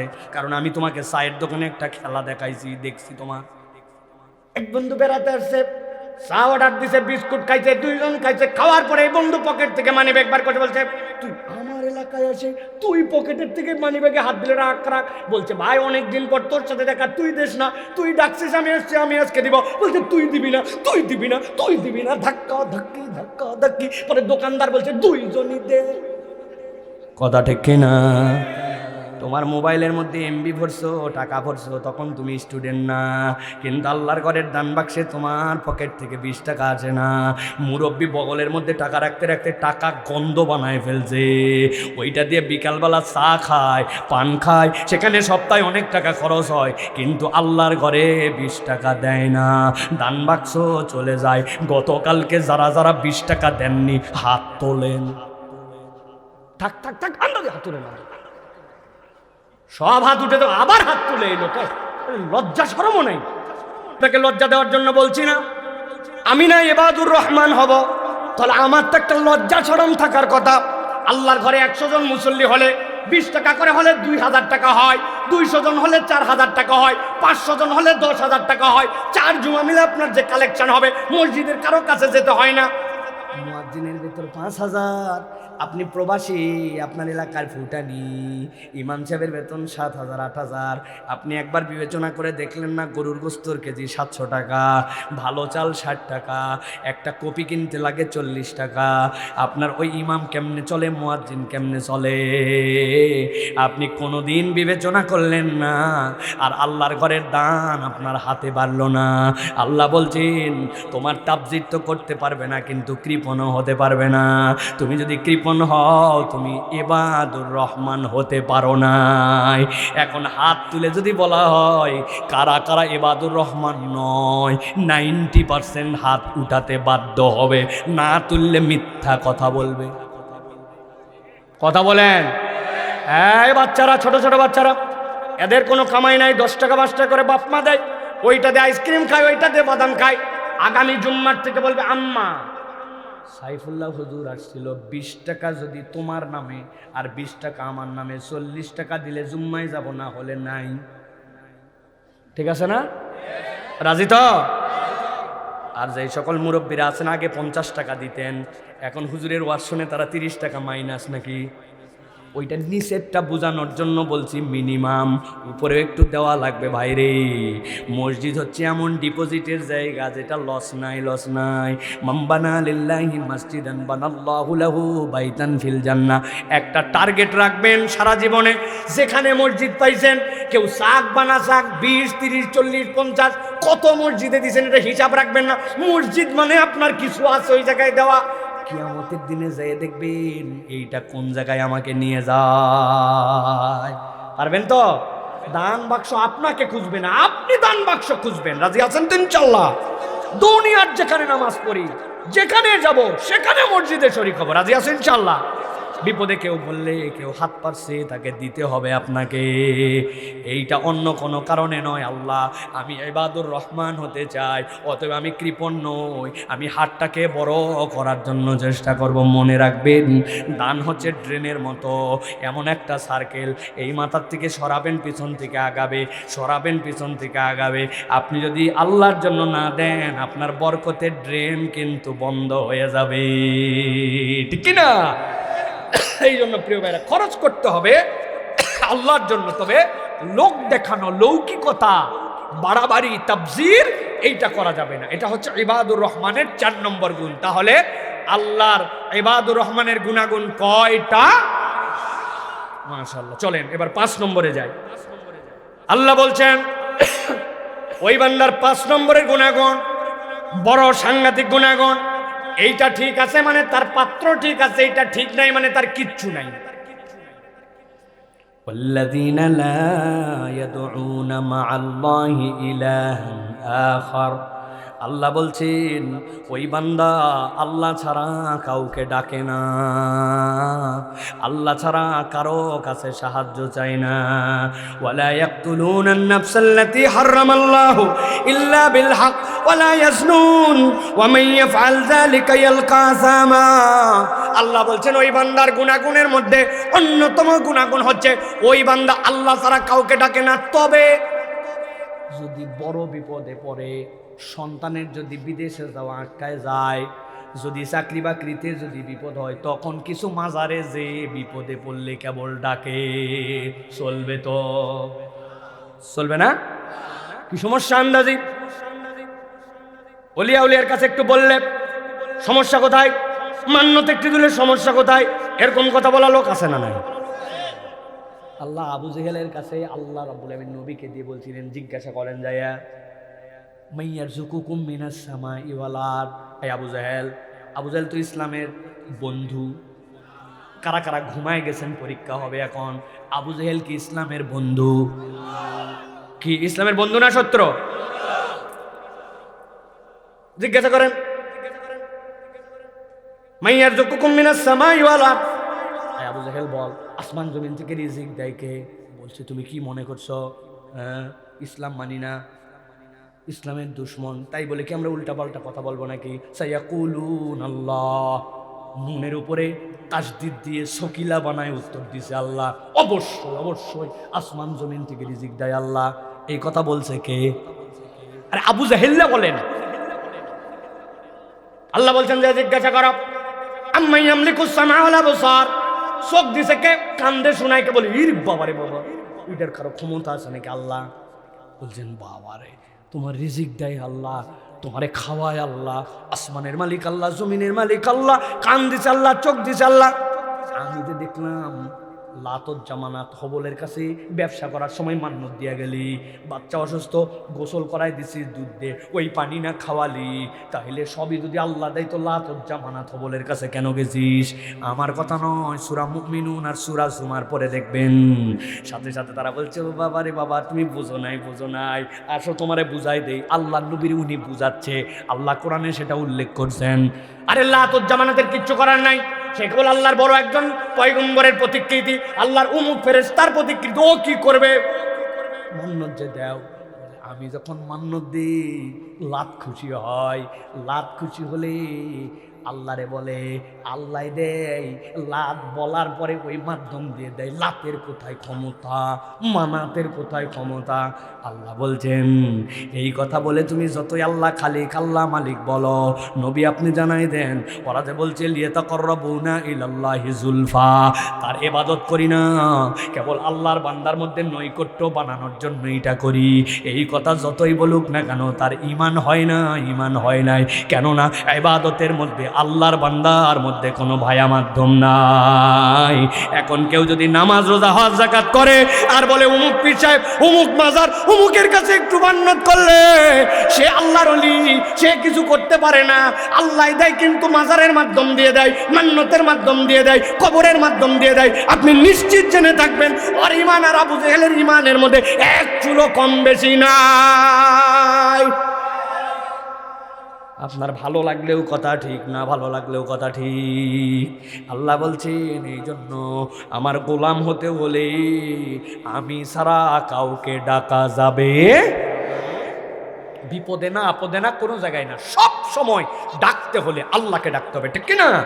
তাছাড়া ওই দড়ি কেটে যাবে। আল্লাহ বলছেন ওই সম্পর্ক তোমার সাথে থাকবে না, তুমি শেষ। এমনও না যে আপনি বলবেন আল্লাহর কাছে যে আল্লাহ আমি ভুল করে বলছিলাম, ভুল করে বলছি, একটাই গুনাহ মাফ হবে না, সেটা শিরিক। কি? আপনার এলাকার এক লোকের ভয়ঙ্কর কাশি, মুরুক্ষ পড়ালেখা জানে না, ডাক্তারে গেছে, ডাক্তার গেছে, যাওয়ার পর ডাক্তার বলছে শোনেন যে অবস্থা দেখতেছি 3 দিনের জন্য সিরাপ দিলাম 2টা, খাইয়ে দেয় আসেন, না হলে কিন্তু পরে এক্সরে করা লাগতে পারে, তবে গুরুত্ব দিয়েন। বলছে বাবা আমি তো পড়ালেখা জানি না, 2 ধরনের সিরাপ কখন কোনটা খাবো? বলে টেনশন নাই, বাইরে যান, ডিসপেন্সারিতে আপনাকে বলে দিবে। ডিসপেন্সারিওয়ালা বুদ্ধি করছে, বুদ্ধি করে ওই ঔষধের ফাইলের কোনা কাটে দিছে, কোনা কাটে দিয়ে বলছে এটা হচ্ছে খাওয়ার আগে এই এক টান, এই এক টান, এক টান। টান কয়টা? বলে 3টা, তার মানে 3 বার খাবেন 3 চামচ। ওরে খুশি, এত সুন্দর করে বোতলে আঁক দিয়ে বুঝাই দিয়েছে। ওই লোক ওষুধ নিয়ে এসে রাত্রেবেলা খাইছে, খাওয়ার পরে জানালার উপর রেখে দিয়েছে, মূর্খ মানুষ। এরপরে সকালবেলা ওই বাড়ির থেকে ওর এক বড় ছেলে ক্ষেত করছে বেগুনের, ক্ষেত করছে সিমের, এত বড় বড় শুঁয়া পোকা ধরছে, ইন্ডিল নামক বিষ নিয়ে স্প্রে করে আসছে। স্প্রে করে ওই পোকা মারি যেই জানলার উপর ওষুধ রাখছে ওখানে আবার ইন্ডিলের বোতল রাখছে। সকালবেলা ওনার বাড়িতে একটা মাসুম বাচ্চা আছে, বেগুনা, ছোট্ট বাচ্চা, মেয়ে 7-6 বছর, 7 বছর বয়স। এরা দেখবেন কথা শোনার জম, বলতে দেরি যাইতে দেরি নাই, আর বাপ মায়ের ওষুধ এরা খাওয়ানোর জন্য অস্থির। আমার তো অনেকগুলা বাচ্চা কাচ্চা, এই জন্য আমি জানি বড়ি কুলিয়াদের হাতে দেওয়া লাগবে, আমার হা করা লাগবে, তারপর ওরা মুখে দিবে, আছে না নাই? ওই বাচ্চারা বলছে মা রে ওষুধ রাত্রে খাইছিলাম, বলছে রাত্রে খাইছিলাম বলতে বাচ্চা দৌড়, কেমনে খাওয়াতো আমার জানা আছে। বাচ্চা যাওয়ার পরে এনে দিছে বোতল।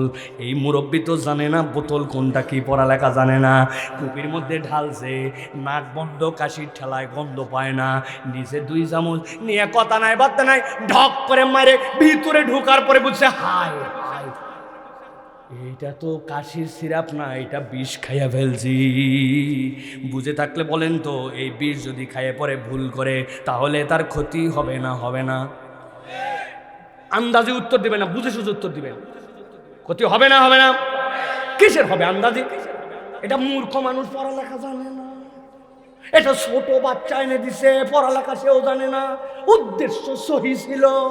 কি উদ্দেশ্য ঠিক, পড়ালেখা জানে না, ছোট বাচ্চা দিছে, ভুল করে খাইছে, এগুলো একটাও বিষে হিসাব মিলাবে না।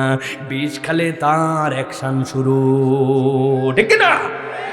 হুজুর বলছিল, উমুকে বলছিল আমার এলাকায় করতো, উমুকে কি বুঝতো না, সেই লোকের কথা শুনে আমি শিরিক করছিলাম। আল্লাহর কাছে এগুলো একটাও কাজ দিবে না। এই জন্য সব পাপ জীবনে হতে পারে, শিরিক করা যাবে না, যাবে না। আল্লাহ ছাড়া কাউকে ডাকা যাবে না। কুমিল্লা অঞ্চলে একদল বেদাতি এখন মানুষকে শিরিক করায়, ঠিক না? আমার আল্লাহ রাব্বুল আমিন বলছেন, ও বান্দারা ভালো করে বোঝো, এই যে তুমি আল্লাহর কাছে শিরিক করবে না, সাথে সাথে অন্যায়ভাবে কোনো নফসকে হত্যা করা যাবে না। এটা বিরাট ব্যাখ্যার বিষয়। এর মধ্যে একটা হচ্ছে ভ্রূণ হত্যা করে অনেক মানুষেরা। পেটের মধ্যে বাচ্চা আসার পরে চেক করে ছেলে না মেয়ে, মেয়ে পছন্দ হয় না, ওই ভ্রূণকে হত্যা করে ফেলে, গর্ভপাত ঘটায় ফেলে। আগে ছিল হত্যা ডাইরেক্ট, এখন এরকম করে সন্তান নষ্ট করে। আল্লাহ বলছেন এইটা খবরদার, খবরদার, এটা মহাজুলুম। ওয়া ইযাল মাউউদাতু সুইলাত বিআইয়ি যামবিন কুতিলাত। আধুনিক মুফাসসির রাইটার ব্যাখ্যা করছেন দীর্ঘ। ভ্রূণ হত্যা করতেছে, আত্মা চলে আসছে, রূহ ফুৎকার দিয়ে ফেলছে আল্লাহ রাব্বুল আমিন, এরপরেও তাদেরকে হত্যা করে ফেলতেছে। এটা তো একটা হত্যা। এর বাহিরেও যত ধরনের হত্যা আছে, কোনো হত্যা কখনো ইবাদুর রহমানের দ্বারা সম্ভব নয়। আল্লাহ বলছেন ওয়ালা ইয়াজনুন, আর খবরদার, খবরদার, সে যেন জেনা ব্যভিচার না করে। জেনা যদি করে ফেলে, আল্লাহ বলছেন তওবা যদি না করে, তাহলে কখনো সে আল্লাহর ইবাদুর রহমানের তালিকায় আসতে পারবে না। জেনার ব্যাখ্যায় নবীজি সাল্লাল্লাহু আলাইহি ওয়াসাল্লাম দীর্ঘ কথা বলছেন, আমি শুধু সংক্ষেপ করে বলি। নবীজি বলছেন, ও দুনিয়ার মানুষ, তোমার চোখেরও জেনা আছে। চোখের জেনা হচ্ছে যেটা তোমার দেখার কথা নয় সেটা দেখছো। হাতের জেনা, যেটা তোমার ছোঁয়ার জন্য আল্লাহ অধিকার দেন নাই, তুমি ওইটা ছুঁয়েছো, ছুঁয়ে তুমি হারাম, ছুঁয়ে তুমি জেনা করে ফেলছো। পায়ের জেনা হচ্ছে আল্লাহর অবাধ্যতার দিকে তুমি তোমার পাকে বাড়ায় দিছো। অতএব আমাদেরকে হিসাব করে চলা লাগবে, ঠিক না? ও তরুণ যুবক প্রিয় ভাইরা, কত আলোচনায় বলি আমি, প্রত্যেক আলোচনায় বলি, একটা সিস্টেমের তিনটা জিনিস থাকে, একটা ইনপুট, একটা আউটপুট, আর একটা প্রসেসর থাকে না ভাই? এই যে মোবাইলের মধ্যে একটা ইনপুট আছে, আছে না নাই? ইনপুটটা কি? নাম্বার চাপছেন 01 dot dot dot dot dot, এই নাম্বারটা আপনি চেপে ফেলছেন। এরপর আপনি সবুজ বাটনে চাপ দিছেন, ইনপুট হয়ে গেছে, প্রসেসর হয়েছে। এরপরের ভিতরে কার কাছে কল যেতে হবে, এই নাম্বারটার সাথে টাওয়ারে বাজছে, টাওয়ার থেকে এরপরে তার মোবাইলে গেছে, তার মোবাইল থেকে রিপ্লাই আসছে, আবার আপনার কাছে আসছে। এই যে আউটপুট হয়ে গেল রিংটোন দিয়ে তার কাছে, আর মধ্যে প্রসেস হলো, এই ইনপুট গেল। মানুষের জীবনে এরকম ইনপুট আছে প্রিয় ভাইরা। কম্পিউটার ইনপুট আছে, আউটপুট আছে, প্রসেসর আছে। মানুষের ইনপুট হচ্ছে চোখ আর এই কান। এই দুটা দিয়ে মানুষ তার জীবনের 80% ইনপুট নিজের জীবনে নেয়। চোখ দিয়ে দেখে বলেই চিন্তা করতে পারে, মুখ দিয়ে কথা বলে, কান দিয়ে শুনে বলেই ওই মানুষ ব্রেনের মধ্যে সেগুলো প্রসেস করতে পারে। এই জন্য কোনো বান্দা যদি চোখের গুনাহ আর কানের গুনাহ থেকে হেফাজত করে, তার মুখের গুনাহ অটোমেটিক কমে যায়। আমি চোখ দিয়ে খারাপ দেখছি বলেই না মুখ দিয়ে বলতে মন যাবে, কান দিয়ে শুনছি বলেই না মুখ দিয়ে আমার কথা আসবে। এই দুইটার গুনাহ থেকে হেফাজত করলে মুখ সামলে যায়, আর মুখ সামলালে ওই বান্দার জীবনের 80% গুনাহ থেকে সে মুক্ত হয়ে যায়। আপনি হিসাব করে দেখেন, আমাদের জীবনের অধপতন, বরকতহীনতার অন্যতম কারণ চোখের গুনাহ আর কানের গুনাহ, ঠিক কিনা ভাই? ওয়াজ শুনতে শুনতে গুনাহ হয় জানেন, কোরআন তেলাওয়াত শুনতে শুনতে এমন অ্যাডভার্টাইজ চলে আসছে, আর বাঁচার উপায় নেই, একদম অসভ্য অ্যাডভার্টাইজ। তা আমি কোরআন শুনতে শুনতেও আমার চোখ গুনার মধ্যে চলে যাচ্ছে, এমন এক জগতের মধ্যে আমরা ঢুকে গেছি। আর সেখানে বন্ধুর সাথে বন্ধু মিশলেই, কথা বললেই বাজে বন্ধুর খপ্পরে পড়ে রাত দিন বাজে কথা, হারাম কথা, অন্যায় কথা, অমুক নায়িকা দেখছিস কিনা, তার ফিগার কেমন জানিস কিনা, সেই গান শুনছিস কিনা, এই গানের মধ্যে হিট নায়িকা, সারাদিন সিনেমা নাটক এইগুলো আলাপ। ও জিজ্ঞাসা কর না ফজরের নামাজ পড়ছি কিনা, বন্ধু কোরআন আজকে তেলাওয়াত করছো কিনা, তুমি মুখের দাড়িটা কেন কাটলে বন্ধু, তুমি কেন টাকনুর নিচে এখনো জামা রাখলে, তুমি কেন আজকের জামাতে আসলে না। এই বন্ধু জীবনে আপনাকে এই কথা বলেন, এরকম কোনো বন্ধুর সাথে আমরা ঘুরিও না, এরকম বন্ধু আমাদের নাই। কথাকে রাগ করলেন ভাই? রাগ করলেন? তাহলে প্রিয় ভাইয়েরা, 6 নম্বরে আল্লাহ রাব্বুল আমিন বলছেন, ওই বান্দা যদি ইবাদুর রহমান হয়, তার আরেকটা গুনাহগুণ আছে। কি গুনাহগুণ? আল্লাহ বলছেন ওই বান্দা পাপ করে ফেলতে পারে, কিন্তু পাপের পরেও তার তবিয়ত হবে, পাপের উপরে থাকবে না, সে ফেরত চলে আসবে। আল্লাহ বলছেন ইল্লা মান তাবা ওয়া আমানা ওয়া আমিলা আমালান সালিহা ফাউলাইকা ইউবাদদিলুল্লাহু সাইয়্যাতিহিম হাসানাত ওয়া কানাল্লাহু গফুরুর রহিমা। আল্লাহ বলছেন ওই বান্দা তো সেই বান্দা ভুল যে করবে না এরকম নয়। মানুষকে নামই তো আল্লাহ দিয়েছেন ইনসান। ইনসান মানে নিসিয়ান থেকে তো ভুলে ভরা, ভুল তো তার হবেই, কিন্তু আল্লাহ বলছেন ওই ভুলের উপরে সে থাকে না। তার তবিয়ত হচ্ছে সে তওবা করে আল্লাহর দিকে ফেরত চলে আসে। আল্লাহ আমি ভুল করে ফেলছি, এক্সকিউজ মি, আল্লাহ আমাকে মাফ করে দাও, আমি প্রমিস করতেছি ভবিষ্যতে আর করব না। এইটা দুনিয়ার কোনো স্বার্থে নয়, ধান্দাবাজিতে নয়, ধরা পড়ে গেছি বাঁচার কৌশলে নয়, দিল থেকে আল্লাহর জন্য। সামনে নির্বাচন আসতেছে, নির্বাচনে পাশ করার জন্য নয়, আগে যা করেছি করেছি, এবার খালি একবার আমি তওবা করে ফেরত আসলাম। ভোট দিয়ে দেখেন আগামী বছর কেমনে বাঁশ দেই, তাই না? বহুত দিন তো এইগুলা দেখলাম। আবার ঠিক ঠিক বলে তো তার পক্ষেই স্লোগান ধরবেন, অমুক ভাইয়ের চরিত্র ফুলের মতো পবিত্র, নামাজ পড়েনি বিগত 40 দিন, বাংলাদেশের কোন মসজিদে ফজরে জামাতে এক ওয়াক্ত। বুঝছেন? কিন্তু হুদা মিশা খালি ঠিক ঠিক বলেন না। একটা বিরিয়ার এক কাপ চা দিয়ে ইমান বেঁচে ফেলে বাঙালি।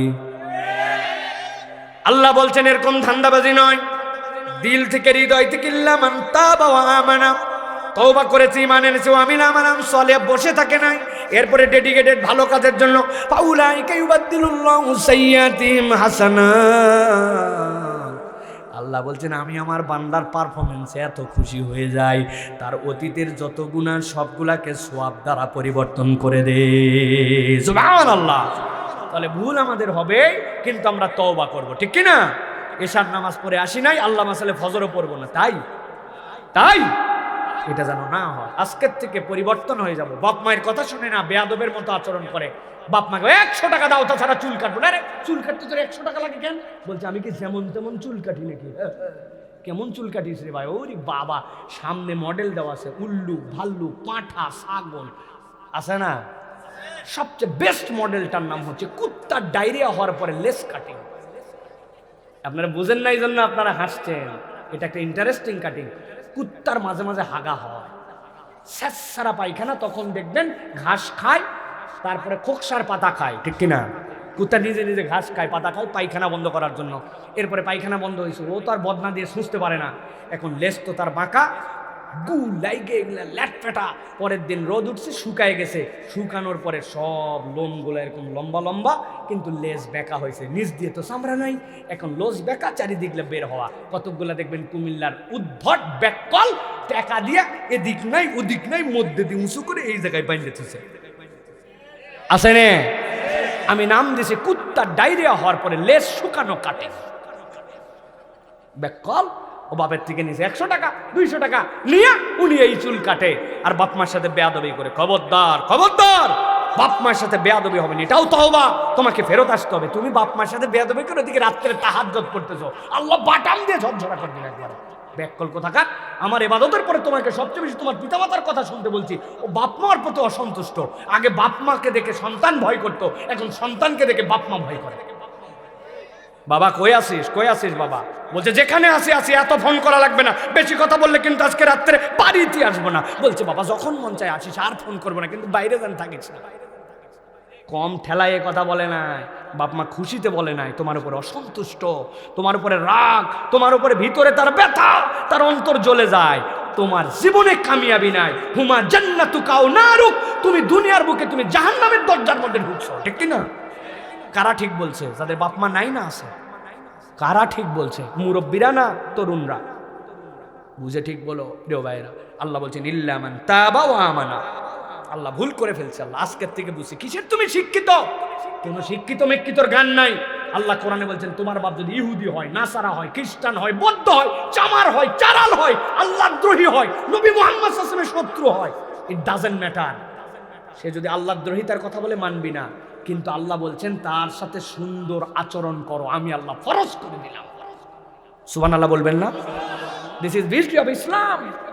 আল্লাহর সাথে শত্রুতা আল্লাহ বুঝবে, নবীর সাথে শত্রুতা নবী বুঝবে, কিন্তু তোর বাপ তোর মা যদি শিরিক করতে বলবি মানবি না, কিন্তু তার সাথে আল্লাহ বলছেন দুনিয়াতে সৎ আচরণ করে ভদ্রভাবে জীবনযাপন কর। সুবহানাল্লাহ বলেন। আপনি কি তওবা করতেছেন? তওবা মানে কি আস্তাগফিরুল্লাহ বিল আস্তাগফিরুল্লাহ, এর নাম তওবা? এর নাম তওবা না। খারাপ যেগুলা গুণ আছে, যেগুলা বদভ্যাস আছে, ওইখান থেকে ফেরত আসছে আল্লাহ, এর নাম তওবা। ওটা তো একটা জিকির, ওই তওবা তো জিকির, ইস্তেগফার তো একটা জিকির আপনার জন্য। আল্লাহ বলছেন 7 নম্বরের পরে হযরত আলী রাদিয়াল্লাহু তাআলা আমল থেকে বোঝা যায় ওই বান্দার একটা গুনাহগুণ থাকবে। সংক্ষেপ করে দিচ্ছি, রাত গভীর হয়ে গেছে। ওয়ামান তাবা ওয়া আমিলা সালিহান ফাইন্নাহু ইয়াতুবু ইলাল্লাহি মাতাবা। আল্লাহ বলছেন ওই বান্দা কেবল তওবাই করে না, তওবার সাথে নেক কাজ করে। নেক কাজের প্রমাণ কি? হযরত আলী থেকে প্রমাণ আছে। হযরত আলী রাদিয়াল্লাহু তাআলা যদি কোনো ভুল হয়ে যেত, তওবা করলে সাদাকা করতেন। আমি বলছি মিথ্যা বলবো না, আজকে ওয়াদা করলাম মিথ্যা বলবো না। হঠাৎ করে মিথ্যা বলে ফেলছে, কান ধর সাল্লা রে, মিথ্যা তো বলে ফেললাম, আস্তাগফিরুল্লাহ, তোমার কাছে ক্ষমা চাই, তবে এমনি ক্ষমা চাই না। আগামীতে যদি মিথ্যা বলি আল্লাহ 500 টাকা সাদাকা করব, 2 রাকাত নফল নামাজ পড়বো, 1টা রোজা রাখবো। গেছে মিথ্যার একটা বলে ফেলছে, হায় হায়, আল্লাহর সাথে ওয়াদা করছিলাম 500 টাকা দিয়ে দিছে, 2 রাকাত নামাজ পড়ছে, 1টা রোজা রাখছে। শয়তান পরের দিন বলবে, বাবা তোর মিথ্যা কথা বলার দরকার নাই, তুই মিথ্যা বললে শয়তানের প্রজেক্ট ডবল লস। কথা বললেন না যে? হযরত আলী রাদিয়াল্লাহু তাআলা এই বুদ্ধি শিখাই দিয়ে গেছেন, তোমার তওবার সাথে যেন সাদাকা থাকে। আল্লাহ সেটাই বলছেন, ওয়ামান তাবা ওয়া আমিলা সালিহান ফাইন্নাহু ইয়াতুবু ইলাল্লাহি মাতাবা। তোমার তওবার সাথে আমলে সালেহ যুক্ত হলে আল্লাহর কাছে অনুতপ্ত ফেরত আসা, নচেত তোমার অনুতপ্ত ফেরত আসা হয় না। পারবো তো ইনশাআল্লাহ? 8 নম্বরে আল্লাহ বলছেন, ওয়াল্লাযীনা লা ইয়াশহাদুনা আয-যুরা ওয়া ইযা মাররু বিল-লাগwi মাররু কিরামা। ওই বান্দারা কখনো মিথ্যা সাক্ষ্য দেয় না। মিথ্যা সাক্ষী দেই নাকি আমরা প্রিয় ভাইরা? খবরদার, খবরদার, কখনো কোনো বিষয়ে মিথ্যা সাক্ষী দেওয়া যাবে। আপনি দেখছিলেন ভাই আমার জমিটার আল কাটলো এরকম করে, আপনি তখন দেখছেন, না ভাই না, আমি 2 দিন ধরে এই পাথারেই আসি না, ডাহা মিথ্যা কথা বলে দিছে, ঠিক কিনা? এরকম লাগছে কিনা? মিথ্যা সাক্ষী দেওয়া, খবরদার, কোনো ক্ষেত্রেই মিথ্যা সাক্ষী দেওয়া যাবে না। আল্লাহ বলতেছেন এইটা হচ্ছে বিরাট বড় অপরাধ। মিথ্যা সাক্ষী দেওয়া বিরাট বড় অপরাধ। দুনিয়াতে আপনি খালি একবার কল্পনা করেন, সাক্ষী ছাড়া কোনো কেস হয় না, ঠিক না ভাই? লোক যদি মিথ্যা সাক্ষী বন্ধ করে দেয়, উকিলদের পেটে ভাত শেষ। বিচার আচার কোথায়? মিথ্যা সাক্ষী আমি দেই না, সত্য সাক্ষী দিয়ে দিচ্ছে একজন, বিচার আচার কোথায়? বিচারিত আর হবে না, আপনার তো কোটি চলা কঠিন হয়ে যাবে আপনার জন্য প্রিয় ভাইয়েরা। এই জন্য আমাদেরকে মিথ্যা সাক্ষী, এটা ইবাদুর রহমানের গুণাগুণ মেনে ছোট থেকে বড় ভালো করে এটা রপ্ত করে নেন। 9 নম্বরে আল্লাহ বলছেন, ওয়াল্লাযীনা ইযা যুক্কিরু বিআয়াতি রাব্বিহিম লাম ইয়াখিরু আলাইহা সুম্মান ওয়া উমিয়ানা। বড় সাংঘাতিক পয়েন্ট, আজকের মাহফিল ইনক্লুড এটার মধ্যে আছে। আল্লাহ বলছেন যখন তার কাছে আল্লাহর আয়াত তেলাওয়াত করা হয়, কোরআনের আলোচনার সামনে আসে, আল্লাহর হুকুম যখন তার সামনে উপস্থাপন করা হয়, ওই ব্যক্তি বোবার মতো আচরণ করবে না। শুনেও শুনলাম না, বুঝেও বুঝলাম না, এইটা খালি তার আচরণ হয়, ইবাদুর রহমান হতে পারে নাই। এইটার লম্বা একটা ব্যাখ্যা আছে, শুধু এক বাক্যে বলি, আল্লাহর আয়াত মানে এইটা না, আলহামদুলিল্লাহি রাব্বিল আলামিন আর রহমানির রহিম মালিকি ইয়াউমিদ্দিন। আমি পড়তেছি আর আপনি বলেন না শুনলাম না, এটা কেবল আল্লাহর আয়াত শোনা নয়। আল্লাহ বলছে সুদ জন্য হারাম, মিথ্যা কথা বলতে পারবি না, গীবত করতে পারবি না, আল্লাহর দেওয়া বিধান দিয়ে জমিনে চলা লাগবে। চোর যদি চুরি করে তার জন্য হাত কাটা লাগবে, ডাকাতি করলে বিল আক্স, ডান হাত কাটা যাবে, বাম পা কাটা যাবে। এইগুলো আল্লাহর বিধান, এইটার বাস্তবায়নের পক্ষে তার কোনো অনুভূতি নাই, এইটার মানার ক্ষেত্রে অনুভূতি নাই। কই নামাজ রোজার ইসলাম ওইটুকুই যথেষ্ট, এইগুলা বললে রাজনীতি হয়ে যায়। আছে রে নাই? ব্যাখ্যা অনেক দীর্ঘ বলছে, এই জন্য বললাম না আজকে, খালি ঠান্ডা মাথায় বুঝে রাখেন। আল্লাহ বলছেন ওয়াল্লাযীনা ইযা যুক্কিরু বিআয়াতি রাব্বিহিম, আল্লাহর আয়াত যখন তাদের কাছে বলা হয় ওগুলা আমলে নেয় না। আল্লাহ বলছেন সুম্মা ওয়া উমিয়ানা, মনে হচ্ছে যেন বোবা, মনে হচ্ছে যেন শোনে না, এরকম ভাবভঙ্গি করে ঘোরে। এরকম কতগুলা মুসলমান নামধারী আছে না নাই? আওয়াজ দিয়ে বলেন আছে না নাই? মেনে নিতে পারে না, এটা শরীয়তের আইন তার কাছে ভালো লাগে না। হ্যাঁ, খেলাফতের কথা বললে তার কাছে উগ্রতা লাগে, আছে না? আবার মুসলমানদের গোরস্থানে দাপন হওয়ার জন্য আলামিল্লাতে রসুল বলে আসার জন্য রেডি। আল্লাহ বলছেন আসো। খেলা তো একজন করতে করতে চলে গেল, খেলা আসলটা হবে। প্রিয় ভাইয়েরা, সর্বশেষ যে পয়েন্ট আল্লাহ রাব্বুল আমিন বলছেন, ওই বান্দা যারা রহমানের গোলাম তাদের পরিচয় হবে ওয়াল্লাযীনা ইয়াকুলুনা রাব্বানা হাব লানা মিন আযওয়াজিনা ওয়া যুররিয়াতিনা কুররাতা আ'য়ুনিন ওয়াজআলনা লিল মুত্তাকিনা ইমামা। আল্লাহুম্মা আমিন বলেন, আওয়াজ করে বলতে হবে আল্লাহুম্মা আমিন। তাদের একটা গুণাগুণ, সুবহানাল্লাহ, কি গুণাগুণ! এই দোয়া জানে না এরকম লোক কম আছে, শোনে না এরকম লোক কম আছে, কিন্তু এর মধ্যে ছোট্ট একটা কথা আছে, এইটা আমাদের দিলের মধ্যে জাগ্রত হয় না, অনেক সময় ভুল অনুবাদ করছি। আল্লাহ বলছেন ওয়াল্লাযীনা ইয়াকুলুন, ঠান্ডা মাথায় তারা বলে রব্বানা, ও আমাদের রব, হাবলানা, আমাদেরকে দান করেন, মিন আজওয়াজিনা, আমাদের পরিবার পরিজনকে, ওয়া যুররিয়াতিনা, আমাদের সন্তানদেরকে, কুররাতা আয়ুনিন, আমাদের চোখের জন্য ঠান্ডা, দেখলে দিল জুড়ায় যায়, মনটা ভরে যায়, যেই সন্তান আর পরিবার দেখলে আমাদের আনন্দ লেগে যায়, এরকম সন্তান এরকম পরিবার আমাদেরকে দেন। ওয়াজআলনা লিল মুত্তাকিনা ইমামা, আর আল্লাহ আমার ওই সন্তানদেরকে আপনি মুত্তাকিদের ইমাম বানায়া দেন। সুবহানাল্লাহ বলবেন না? আমরা উল্টা অনুবাদ করছি, আল্লাহ মুত্তাকিদেরকে আমার ইমাম বানান। আল্লাহ বলছেন তুমি তোমার সন্তানের জন্য দোয়া করো, আল্লাহ আমার সন্তান নেতা হবে, ইমানদার নেতা হবে, আল্লাহ আমার সন্তানকে আপনি নেতা বানান, মুত্তাকিদের নেতা বানান। আল্লাহ এরকম একটা সন্তান আমাদেরকে দিছিলেন, হাদিয়া দিছিলেন না? আহারে, অল্প দিনের মধ্যে, 1-1.5 বছরের মধ্যে এই আল্লাহর গোলাম এমন ভাবে কিছু কথাবার্তা উপস্থাপন করেছে, আল্লাহকে উপরে রাখতো, রাসূলকে উপরে রাখতো, যুক্তি তর্ক দিয়ে ইসলামকে সামনে রাখতো। ওই কালোদের, বামদের, রামদের, খবিশদের, ইসলাম বিদ্বেষীদের, বাংলাদেশকে যারা ভারতের করতরাজ্য বানাতে চায়, ওই আধিপত্যবাদের বিরুদ্ধে তার গর্জে ওঠাকে তারা সহ্য করতে পারে না, ঠিক কিনা? কিভাবে হয়েছিল? ইসলামকে নিজে ধারণ করছে। এই বান্দাটা ইবাদুর রহমানের একটা গুণাগুণ বলা ছিল, সুবহানাল্লাহ। ফজরের নামাজ কাজা করতো না, আহা, জামাত ছাড়া নামাজ পড়তো না, কোরআন তেলাওয়াত করতো, হাফেজে কোরআন ছিল, টাকনুর উপরে কাপড় পরতো, যা কথা বলতো, বহুত মানুষের পিছনে রং টক, ভুল স্ট্যাটাস বাইর করে মানুষকে কালার করছে, কিন্তু আল্লাহর এই বান্দারকে কালার করতে পারে না, ঠিক কিনা?